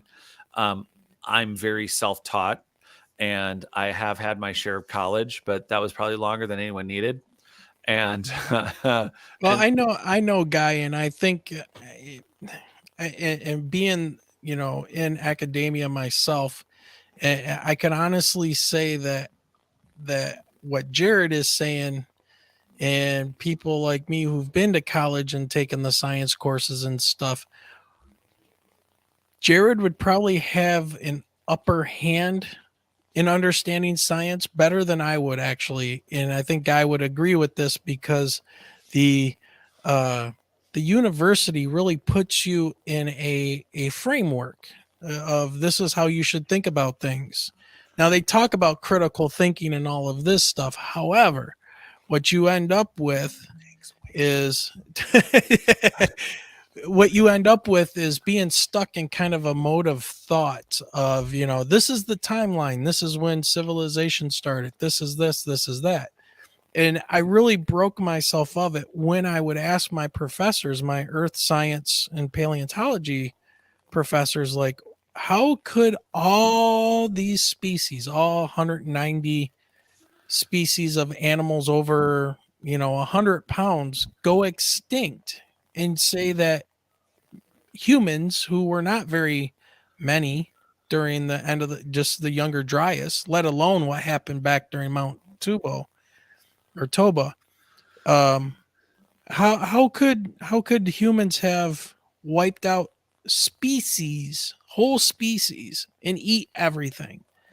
It makes no sense. And their answer always was, well, there's three things: ill, chill, or kill. They either all got sick, or a combination of the three. They got sick, so ill; chill, it got really cold and they couldn't adapt and survive; and kill, humans killed them to survive. And I could never put my mind around that, and it was like that was a cop out. And I think that's the problem we have with universities, and where I think like people that don't go to university for this kind of stuff that we're looking into get the upper hand, because they're not limited by that framework that's already put in place. So they don't allow free thought. Yeah. I mean, when I was in Hawaii, when I was at the Pacific Aviation Museum, I was their associate curator, and my boss wanted me I want you to go University of Hawaii. I want you to get finish your degree in history or museum studies. And I said, Ken, I've gone head to head with PhDs, and they can't hold the light to me, because everything that they're book learning, I've done it in real life. And I went into audit a class I knew I had to take. And after 15 minutes, I got up and walked out. I said, I'm not going to put myself in a position to be abused intellectually by some professor or some teacher's aide or whatever it is that's trying to shove this information down my throat, because it's wrong. I mean, and that's why I've always gotten in trouble. I have never thought inside the box. I've always drawn outside the lines. I've always stepped over the line. There's a box over here, where you're going to find me over here. And it's got me in a lot of trouble. I know I've upset and pissed off my share of people, and it's probably in the hundreds of thousands. But it's who I am. I'm willing to push the envelope. I'm not constrained by the thoughts of the professors. Well, this is the only way it could happen. Baloney. I mean, if it's made by man or thought about by man, someone else can come up with a better idea, or something else out there is better than what you're trying to shove down our throat. I think there are certainly, when we look at the history of education in general, I mean, boy, talking about a digression or a whole series we could do. I don't think that at once upon a time, nobody knew anything, basic reading, writing, and arithmetic, and creating a system to educate an otherwise still virgin, sacrificing, bloodletting, really backward society. I think the concept, the nobility, the intellectual nobility of what education was supposed to be, I think it's a good thing. However, the actualization of the type, maybe it's just a personality type that was drawn to it as the franchising that it's become. There's a lot of inherent problems with it. It doesn't mean individually you can't learn in that environment or come away with something. But I think, and again, I've met great scientists. I've met great people that I think we all have but they're so specialized in the one thing they do, which is good because you should stick within your bandwidth or your wheelhouse. And they learn the one thing and they master the one thing. But then the argument's always, well, you need a variety of educations. Well, that's life. But one could always argue that you over specialize but there are plenty of people I think out there that could in their specialty be way better than all of us individually, but irrelevant to their education in a college or a tech environment or any kind. I think if you don't have an individual passion for it, I think both Jim, you and Wayne can speak to the fact that if you don't have a passion for it, you're not going to be good at it. When I was interviewing for my job as the associate curator at the Pacific Aviation Museum, I was going against 2 PhDs that lived on Oahu, 2 guys with masters and another guy that was, very, very close to the community. And I got the job because I have done it. You were talking about over specialization. Part of my interview process, I went to the American Historical Association annual conference. It was in San Diego in 2009. There was a gentleman, there was 1,500 PhDs and me. And there's this one guy, his PhD, his area of expertise, he spent his entire life, is Macau, China, 1916 to 1918. That's his entire world. He probably has to need a written permission and a map to go to the bathroom. I mean, and because I'm very, very hard of hearing, when I'm at a conference, I sit in front of the speaker. I sit in front of the podium. And I was a good-looking professor from Tulsa. And then she finally talked about how do you get published? If you can somehow get your monograph published and maybe sell 500 of them, how incredible would that be? I'm thinking to myself, I'd quit writing if that was it.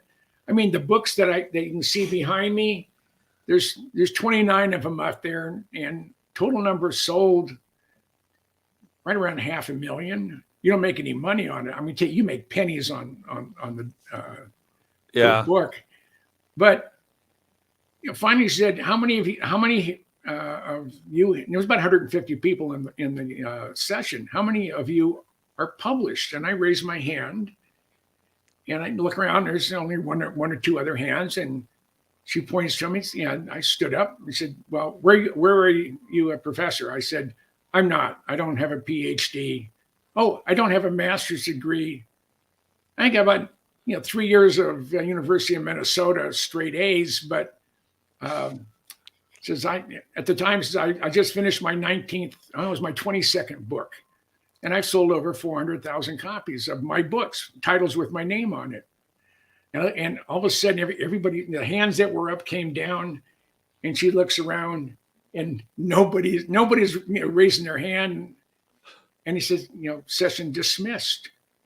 I mean, a lot of your PhD candidates and those that are, have a PhD, they're in their own little world.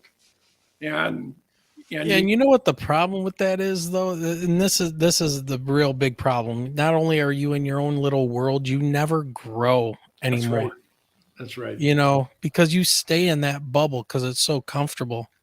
And that's where I like to get into into the thick of things and mess with things. Because okay, so I'm pretty good at earth science. I know what I'm good at. What am I not good at? That's what I need to worry about and start working on. And you're right, Jim. The PhDs who are, I'm specialized in molecular biology of a flea's anatomy. Okay, that's great. Yeah. What else can you do? Well, nothing. No, he can't even take out the garbage. Right. Change channels. He has his kid or his wife to do it, or well, probably his mom because he's still in his basement. He's still in his basement. So yeah. But I love this one comment here from Not Sure. He says Jim looks like Ray Bradbury on Weight Watchers, and Wayne looks like Ming the Merciless with trimmed eyebrows. Yeah. Hey, you talk about Weight Watchers. I was 170 pounds heavier than I was in 2000 today than I was in 2005. And and I was also on Weight Watchers when I went to quit smoking. I knew I wasn't going to gain weight, so I lost a lot of weight first, and then it pigged out. Gained everything back I had lost on Weight Watchers, but I'm down 170 pounds, and it's not coming back. That's amazing. Just real quick, Jim, too. One of the things I wanted to point out when you were talking there is that, some of the greatest contributions to science were accidents. Oh, absolutely. Teflon is one of them. Yeah. Post-its is another. The Xerox process, it was developed by Chester Carlson. He was a copyright attorney. And he gave everything to Columbia University. He didn't want it. And Joe Wilson, I think bought it for $500 or $1,000. And he it started out Haloid Xerox, but it became Xerox. Yeah. And they did a market study. And this is how much, the world knows about technology. And before they came out with the first Xerox machine, they did a market study for the life of the product. How many do you think could be built and sold and manufactured over the life of the product? And they came back and said, in the 10 years of the product being introduced, maybe 18 to 25,000 Xerox machines. That was enough. I mean, as far as their plan was, hey, that was just enough. They had 25,000 orders in the first 45 days. And if it wasn't for C. Peter McCullough, who was a Harvard MBA who took over from Joe Wilson, he was the one who decided that, we needed quick return on our investments. And so they turned their back on technology if they couldn't bring it to market. Yeah, there you go. Yeah. Yep. It won't focus. The scientific method. There you go. Yeah. That's right. There we go. Yeah. Everyone knows what this is. It's beaker. It's we're not saying it, but I mean, really, that's it. Come on, go it, do it. I want to do it old school. If this is even old school, cover your face. Cover your face up. No, go the other way. Go the other. They're almost done. No, there you go. Yeah. There we go. Scientific method. FAFO. Yeah. Find out. Yeah. Mm-hmm. I mean, that's how it's all happened. Yeah. But I think there's a value all the way around it. I think learning something, having wisdom versus being told to memorize something are two different things. Wisdom and discernment is not taught in any school. It is something that you have to sadly, it's something you discover statistically. And again, this isn't I don't think Guy meant to set us off on this at all. I mean, it was just a background question, but I think one of the reasons we're all digressing on this guy is that there is a gatekeeper, and it got brought up by Boone, I think too, is that the gatekeepers of information and knowledge, they redirect your discernment, your wisdom. So what little wisdom that you've learned on your own from making product choices, because they don't teach you wisdom or discernment in school. So you're given very limited real world opportunities without your own personal passion to figure things out outside of a skill set or an interest you have and whatever it is, that I think that if we did all have a more, I think we're saying this not from a complaint standpoint, but I think it's how do we retool everyone? How do we re-inspire people? And part of it's like the expedition we're doing, not to bring it back to the expedition, but the idea is that education from finds in the field instead of gatekeeping it, but opening it up so that every eye can be on it. And whatever genetic memories or connection to a collective human consciousness, and however we really actually roll as a slightly dormant society with amnesia, there is a chance that if we would all open our eyes beyond, we all suffer. I think in semi speaking for Jim and Wayne and myself, I think it's true that we all suffer from, we did have a trust that, well, science is factual. It's not opinion. That if someone's done pure scientific research, they won't manipulate the data. They won't manipulate the finds, or they won't factually only find the facts that fit their theories. They wouldn't teach theories as facts and never change the theories. And we can look to academic institutions currently, and it's easy to see that there's a little bit of pain for all of us to break our own, we were taught to look this way, and it's like stepping out of it, I think, is still hard for me.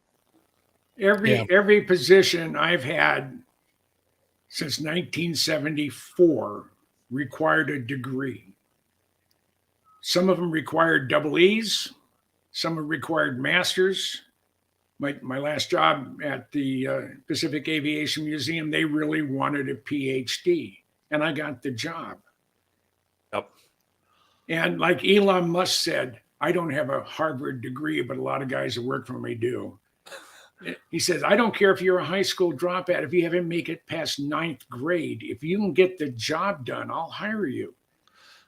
The most critical part and the design that allowed the Blackbird to fly at Mach 3.24 were the inlets. Harry Combs, and working with Ben Rich, designed the inlet. Here, Ben told me that Harry could visualize airflow at any Reynolds number. He just knew. And he says, and I don't believe he made it through 9th grade. Yeah. But he was there. He was one of their top engineers. And Yeah. Jim, what you said about the not having the PhD, so for a while, for everyone, I don't talk about this much, but I was a network admin for about 4.5, 5 years. And I was always into technology because I'm the generation that they didn't teach us Excel. We learned to program. So basic, Basic 2, Pascal, COBOL. I mean, we were learning the languages and they were teaching them. That was required. That was in elementary school. They were teaching us how to program. We were booting up our computers on 5.5-inch floppies. Not the little 3-inch ones, the 5.5-inch. How about the 8-inch ones? And before that, the 14-inch ones. Yep. Cassette tapes. And for me, when I was a network admin, I ironically went to a 2-year school that was supposed to get you a 2-year tech degree. I mean, I went, but ironically, one of their primary qualifications for the in quotes degree, it wasn't a requirement, but what they were also doing was supposed to be prepping you for the Microsoft Certified Systems Engineer testing, the MCSE. Here's the irony. Yep. I did the 2-year schooling, but ironically, I already knew enough and self-studied for the MCSE, passed it on my own. Also the MCP. I became a Cisco certified network administrator and was working on my Cisco certified internetworking expert, which at the time in the early 2000s, there was only about 3,500 for Cisco that existed, but the CCIE is no joke. And the CCNA that was all right. The CC, so I was working in a network environment, and I have a partial degree in music. I mean, I've a couple years in college, but everything I did in technology was self-taught. And Jim and Wayne, you will like this. Here's my actual job. I didn't take a job that I didn't know how to do, and I taught myself how to do what I had to do in the position. But there was frequently many programming and coding errors. And I was told by the Unix guys, because I was a network guy, I was not to touch the Unix stuff. They were very prideful of their Unix. It took them 6 months to send me to Unix school, and I'm doing Rumba, and I'm doing these archaic mainframe system things that I wasn't supposed to even be on, and I'm learning stuff that's dating back to the 70s and early 80s and control data, and I'm learning how to program this stuff. Meanwhile, this is my job. We bought this other company, and all that we have left is this one server disk. And, well, it's supposed to be integrated into our program. And, well, we have some people that spent $60 million because they run all their stuff on our stuff. But this part is supposed to be plugged in, and they're coming to learn it in 3 weeks. And no one's left of the old company. You need to work with the R&D guy, and this all has to work in 3 weeks. Like, find me a school that teaches you how to manage that kind of crisis, which isn't a crisis. They just expect you to do it. And I would pull together the people and the team. And my job was just to install rock solid code. I was just supposed to take a disk and load it on a computer. I'm not supposed to be patching and working with R&D and the software university system to pull together a class for client servers to work together. Where is that in my job description or anyone's? And whether you had a degree in a bachelor's of science or not, explain how you do that. If you're not good with working with different departments and people that I had no business pulling together, and I'm not their project manager, but that's some of what I did for 4 years. Mm-hmm. I mean, yeah. No, when I worked for Xerox, I was a product technical specialist. I went in where if I couldn't fix it, it wasn't broken. But we had a mandatory retrofit on one of the big high-speed duplicators. And it was a 16 to 18 man-hour job to do. And it was just a SOB. And all it was you had to dismantle all the optics and most of the machine to get to a friggin' fluorescent light that was never supposed to burn out. And then you put it all back together. Then you have to align everything. I mean, it was just a nightmare. So the first day I'm at my first machine, I'm looking at it. And I says, it's got to be an easier way. So I vacuumed out the inside of the Xerox machine. I put a drop cloth in there.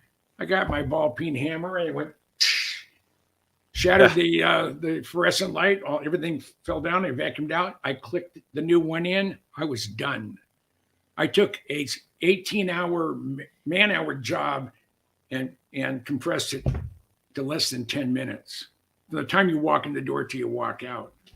And I did that on a number of different product lines. I had this one product line. I had 125 of them, and I had a mandatory retrofit. And I was doing it in 5 minutes. And this was an all-day job, especially if you drop the cables. And my whole territory was done except for one machine. And my boss, Bernie Blockus, he says, I don't believe you've done all your retrofits. I said, go check them all out. You can tell. Just open the thing up and look inside. You can see. Says, oh, wait, there's one more. It's at this one place that says, we're going to go fix it. And I said, no, I tell you what, I'm going to go do it. You're going to wait in the car. You wait about 5 minutes after I'm in, and then you can come in. I'll be done by the time you come in. I can see them outside the window. So I went in and I did the retrofit. I did it my own way. It took me less than a minute. It took me longer to get all the panels back on. He comes walking in. And I said, well, you haven't even started yet. The machine's still all together. And I said, well, look inside. What do you see? How'd you do that? I said, it's my secret. I work smart. I don't necessarily work hard. And I was on his list. I had been on his list for a long time, so I didn't really, give a rip one way or the other. But I wasn't going to tell him how I did it. Yeah. There's so much we do within these corporate structures that aren't entirely related to what they want us to do, or again, the necessity of mother of invention. I don't think that's always entirely true, but it is that maybe it's a little bit of that scientific method, or For those of you that have never watched Drunk History, Drunk History. Oh man, what a show! Oh. Drunk History is great. You just get historians super drunk, and then they reenact. I was going to say events. Along those same lines. My wife, very sophisticated lady. Her favorite program on TV is Ridiculousness. Have you ever seen it? It's almost like some hidden camera stuff, but this is stuff that people have like posted. America's Funniest Home Video. But amped up quite. Another 200, 500,000 volts. I mean, it's hilarious.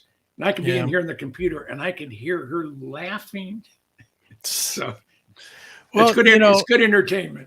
Just to piggyback on what you guys are saying, and I think this is where the problem comes in, is where the education system has been set up to make people basically cogs in a wheel and consumers, and not so much free thinkers and innovators, even though that's what they say. And being a teacher myself now of high school of science, which I like, I'm glad I teach science, is, I teach differently. And with science, I'm allowed to do that because I use hands-on material models.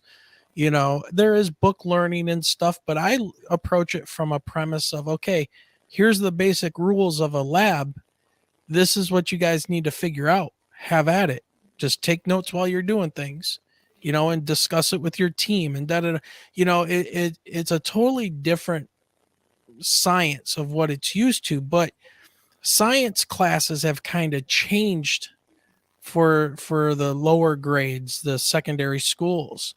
But when you get to the higher levels, when you start to get into that specialization and things, you see the cog mentality comes in. You've got to, instead of thinking more like a polymath and trying to learn as much as you can, like, why wouldn't I want to study frequencies to see how they might affect certain minerals in the earth?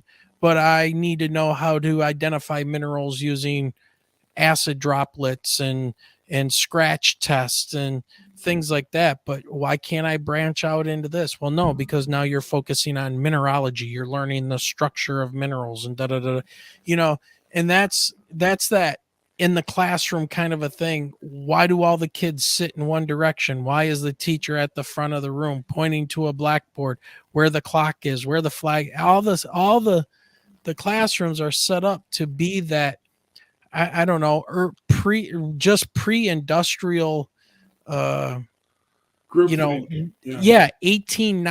1850s thought of, you're really not going to learn anything. You're just going to go work in a factory kind of a stuff. And that's, and I think I see Guy mentioning here something about UFOs, but I think that's where you can see when people don't understand something in the sky, when it comes to like UFOs or the paranormal, you can see how hot these communities get for that unknown. Because for a lot of people, they think that science is figured out. They hear it on the news all the time. Oh, the climate science is decided. This is, it's all over with, guys. We figured out how to fly airplanes. We don't need to learn anything more. The science is decided. And so people take that. And then when they get a real mystery, you can see how people jump on this. Look how well the UFO conferences do, paranormal TV shows.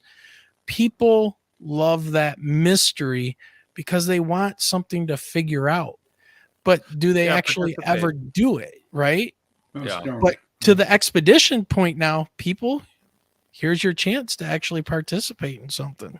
I mean, we're going to be just like Harrison Ford and Raiders of the Lost Ark. We're going to be true explorers. Indiana Jones in the Temple of Doom. So it's going to be Jungle Jim in the Temple of Doom. Yeah. That's fair. Yeah. Well, the way we organize our thought process, it's funny, it's hidden in plain sight. It's not a conspiracy. There was an established goal of an industrial revolutionized society that was stated by many foundations well, we need to create a society that's going to be happy and prideful of punching out the same thing repetitively 8 hours a day for the rest of their life. That was a stated goal, is to create, we don't want thinkers, we want workers. I mean, it's Rockefeller III. I don't want thinkers, I want workers. You know, and there's no going around it. And so it's not a conspiracy, it's just a fact. So individually, everyone has to take it upon themselves. It's like we all have day jobs, and it's like everyone has a point where they have to look and go, wait, am I doing what I want? Wait, am I? I am. Yeah, you are. I love Wayne it. is kind of. Yeah. Pretty much. No, and my last two jobs, I would have done them for free if I was independently wealthy. See, there's how you know. I had 10 years at the Museum of Flight. I was in charge of the restoration of the world's first commercial jet airliner, the de Havilland Comet. And the one that landed at Payne Field was abandoned for almost 20 years. Fire department used it for fire training for 7 years. They'd open up all the doors and hose it down like it was on fire, then closed everything up. And then they sealed it up and walked away. And it was that way for a decade with 3,000 gallons of water inside the fuselage of this commercial airliner. And when I got it, my first thought was, how in the hell did I get myself into this? And I need 10 gallons of gas and a match. I mean, you didn't know where to start. So I started at the radome. It was all, delaminated and everything else. And the Brits, the Comet was made, as a make work job. I was dealing with the component, maybe 4 inches by, 6 inches by 6 inches by 6 inches. I would have US standard, British standard, and Wentworth nuts and bolts on it. So you needed 3 toolboxes. It was just absolutely nuts. The tech orders, which I'm used to military tech orders, the tech orders on the Comet, if it was dealing with, the right-hand engine, well, then you have to go to about 10 other pages or either another chapter to know what you're supposed to do with the left-hand engine. I mean, it was just, it was a real learning experience. And I have 21,000 hours just in the restoration of the inside of the airplane. 21,000? Yep. Yeah. And from there, I got my job at the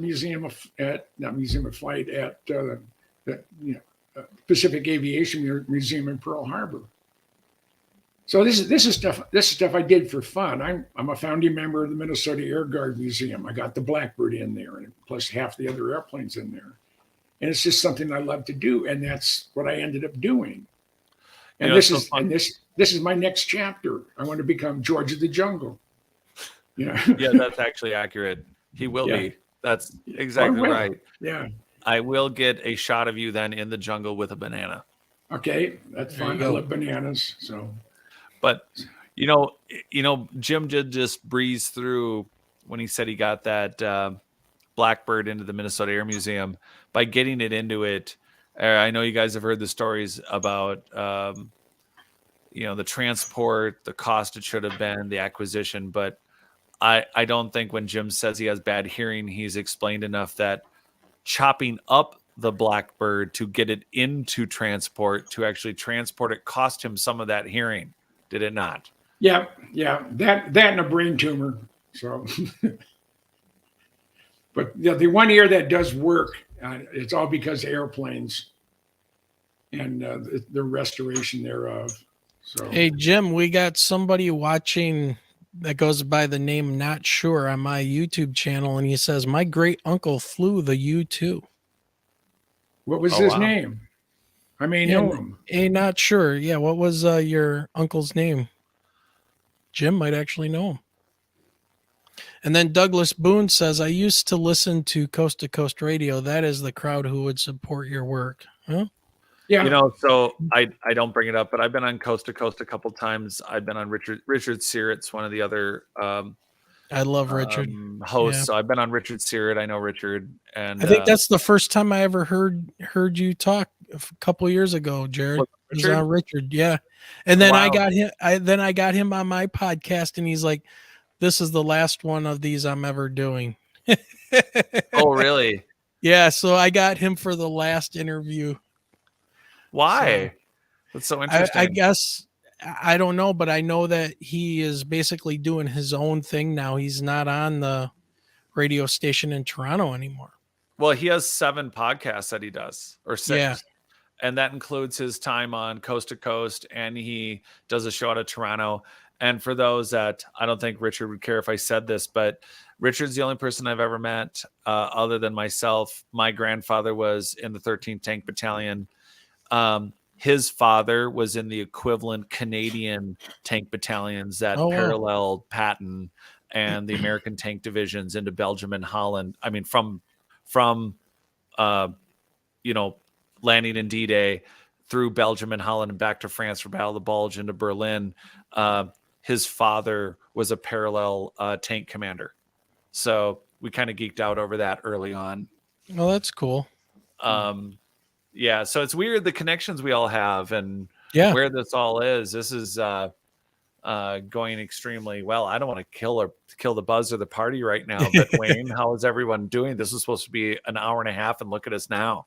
Yeah, I know, almost at 2.5. Everybody's doing well, man. Spring break. I mean, I'm still on I don't want to say Las Vegas time, but Laughlin time. So, oh, look at you. Yeah. Yeah. The conspiracy show. That's the one I couldn't remember the name of. He did his last show on August 28th, 2022. Wow. There's now a he's number of doing people out Strange there. Planet and stuff. So yeah, there's a lot of folks. There's a lot of people we know. Like for our expedition, it's an interesting thing when you come up with something like this and you start where we are, which is we're just going out and doing it. We're not relying on anyone. It's amazing how many people want to jump on board after you find something, and we will take all the help we can get when we can get it. But but I'm jumping on before we find something. Yep. I'll tell you, there's a different high-fi reserve for those that want to commit now. And honestly, all those that are those small donations and those things that still help alleviate a little bit of this and a little bit of that. We've collected enough donations now. This sounds ridiculous, but in the little bit of money we've collected, it literally pays for 3 emergency med packs. I mean, look, we have a zillion things to spend money on, but I can tell you right now, the money that we've collected will cover for any semi-decently skin-breaking, catastrophic, bone-breaking activity. We will have 3 emergency med kits where in the jungle that those small donations literally could save a life and make someone a lot more comfortable while they're transported a couple kilometers to a boat or a car and gotten out of there. And the reality is that we already have enough donations that if we just isolated it and put it into something meaningful, just as an isolated point of the donations, you literally have protected for just a cup of coffee a day. You could help. But the reality is that, we have enough money to cover the emergency med kits for 13 people. And that's how significant the help is. So having maybe a big donor come in for the LiDAR expenses or the incredible amount of time that normal people have taken off that isn't their full-time thing, to cover this, those are big numbers and they're appreciated. And there's a different scale to that contribution. It looks like from the number, but the impact for $89 is pretty damn amazing. Yeah. Oh, and Jared, and just for people watching as well, the expedition is just one part of trying to figure out this puzzle, and we are planning on putting lots of other things together around this expedition and things that we find out, especially like with the work that Jared's done with his book.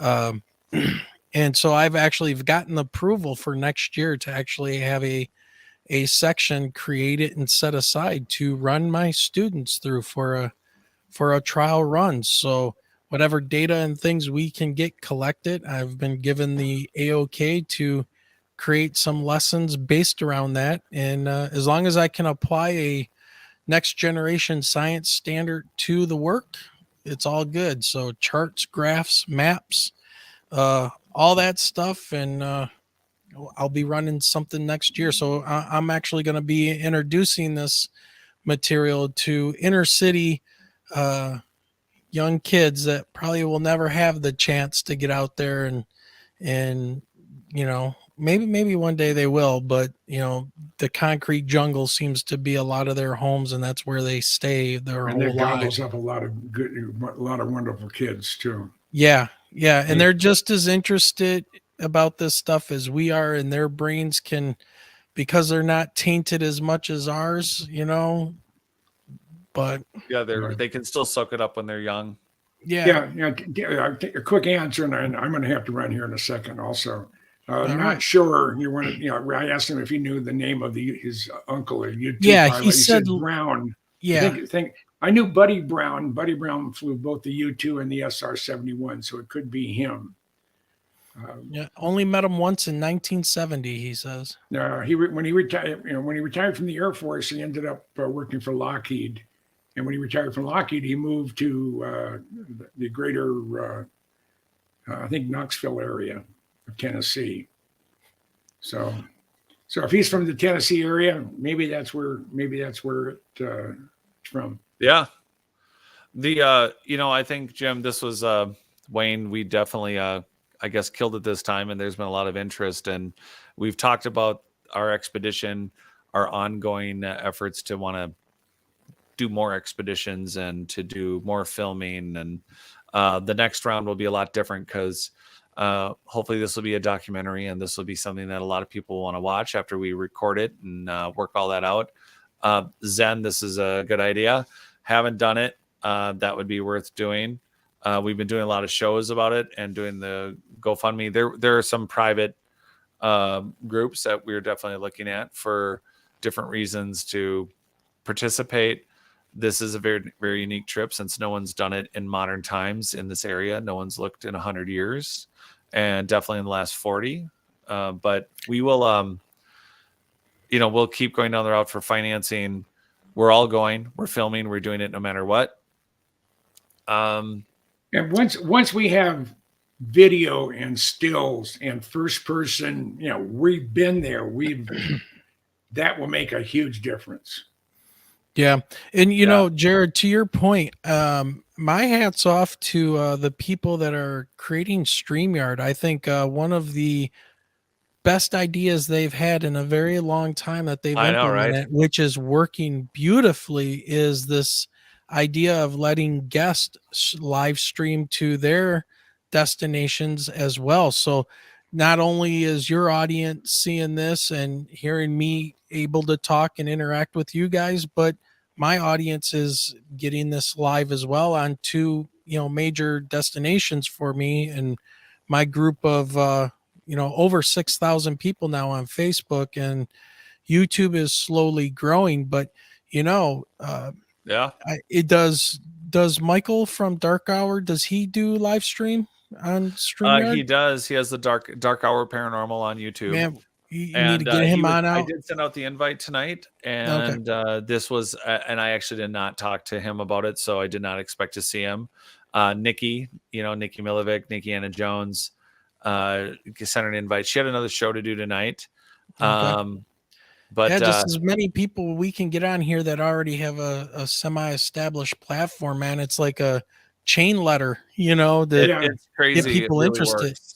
Yeah. And Zen, you're right about it's not that. It's been almost 4 months in planning, weekly meetings now where you have 13 different contributors and guests on a planning meeting that some are very it's interesting. You bring a lot of different personality types together to do something like this, and volunteers, friends, and people that have never worked together before to create a cohesive team and to get the group on the same page. There's, you think it's just about getting car rentals and like logistics at levels you have no idea that are just, you didn't think would be an issue. And suddenly you got people looking for snake chaps and shin guards. And before you know it, it's like, well, did someone bring a filter for the spring water, or are we like all getting diarrhea? There's one way to lose weight. Dysentery is Yeah, always good. right? Hey, Yeah. like I said, the next spring expedition for all of you to be invited on, and we will work it out for what does participation look like for the greater community. Like there may be a way to set this up for all of you to come to the next expedition. That is a fact. It's not a maybe, but that just isn't going to happen for this one. But there is it's been a wonderful time getting everyone together, but there is satellite mapping, imaging, the daily schedule, the film schedule. There's so many different things that have to be pulled together to make this whole thing happen in reality that it's quite an interesting event. For the out-of-pocket expenses for everyone coming and their workload and everything else, I mean, essentially this is a tens of thousands of dollars of 2 weeks. It's going to be quite a thing. What comes out of it will be priceless. Yes.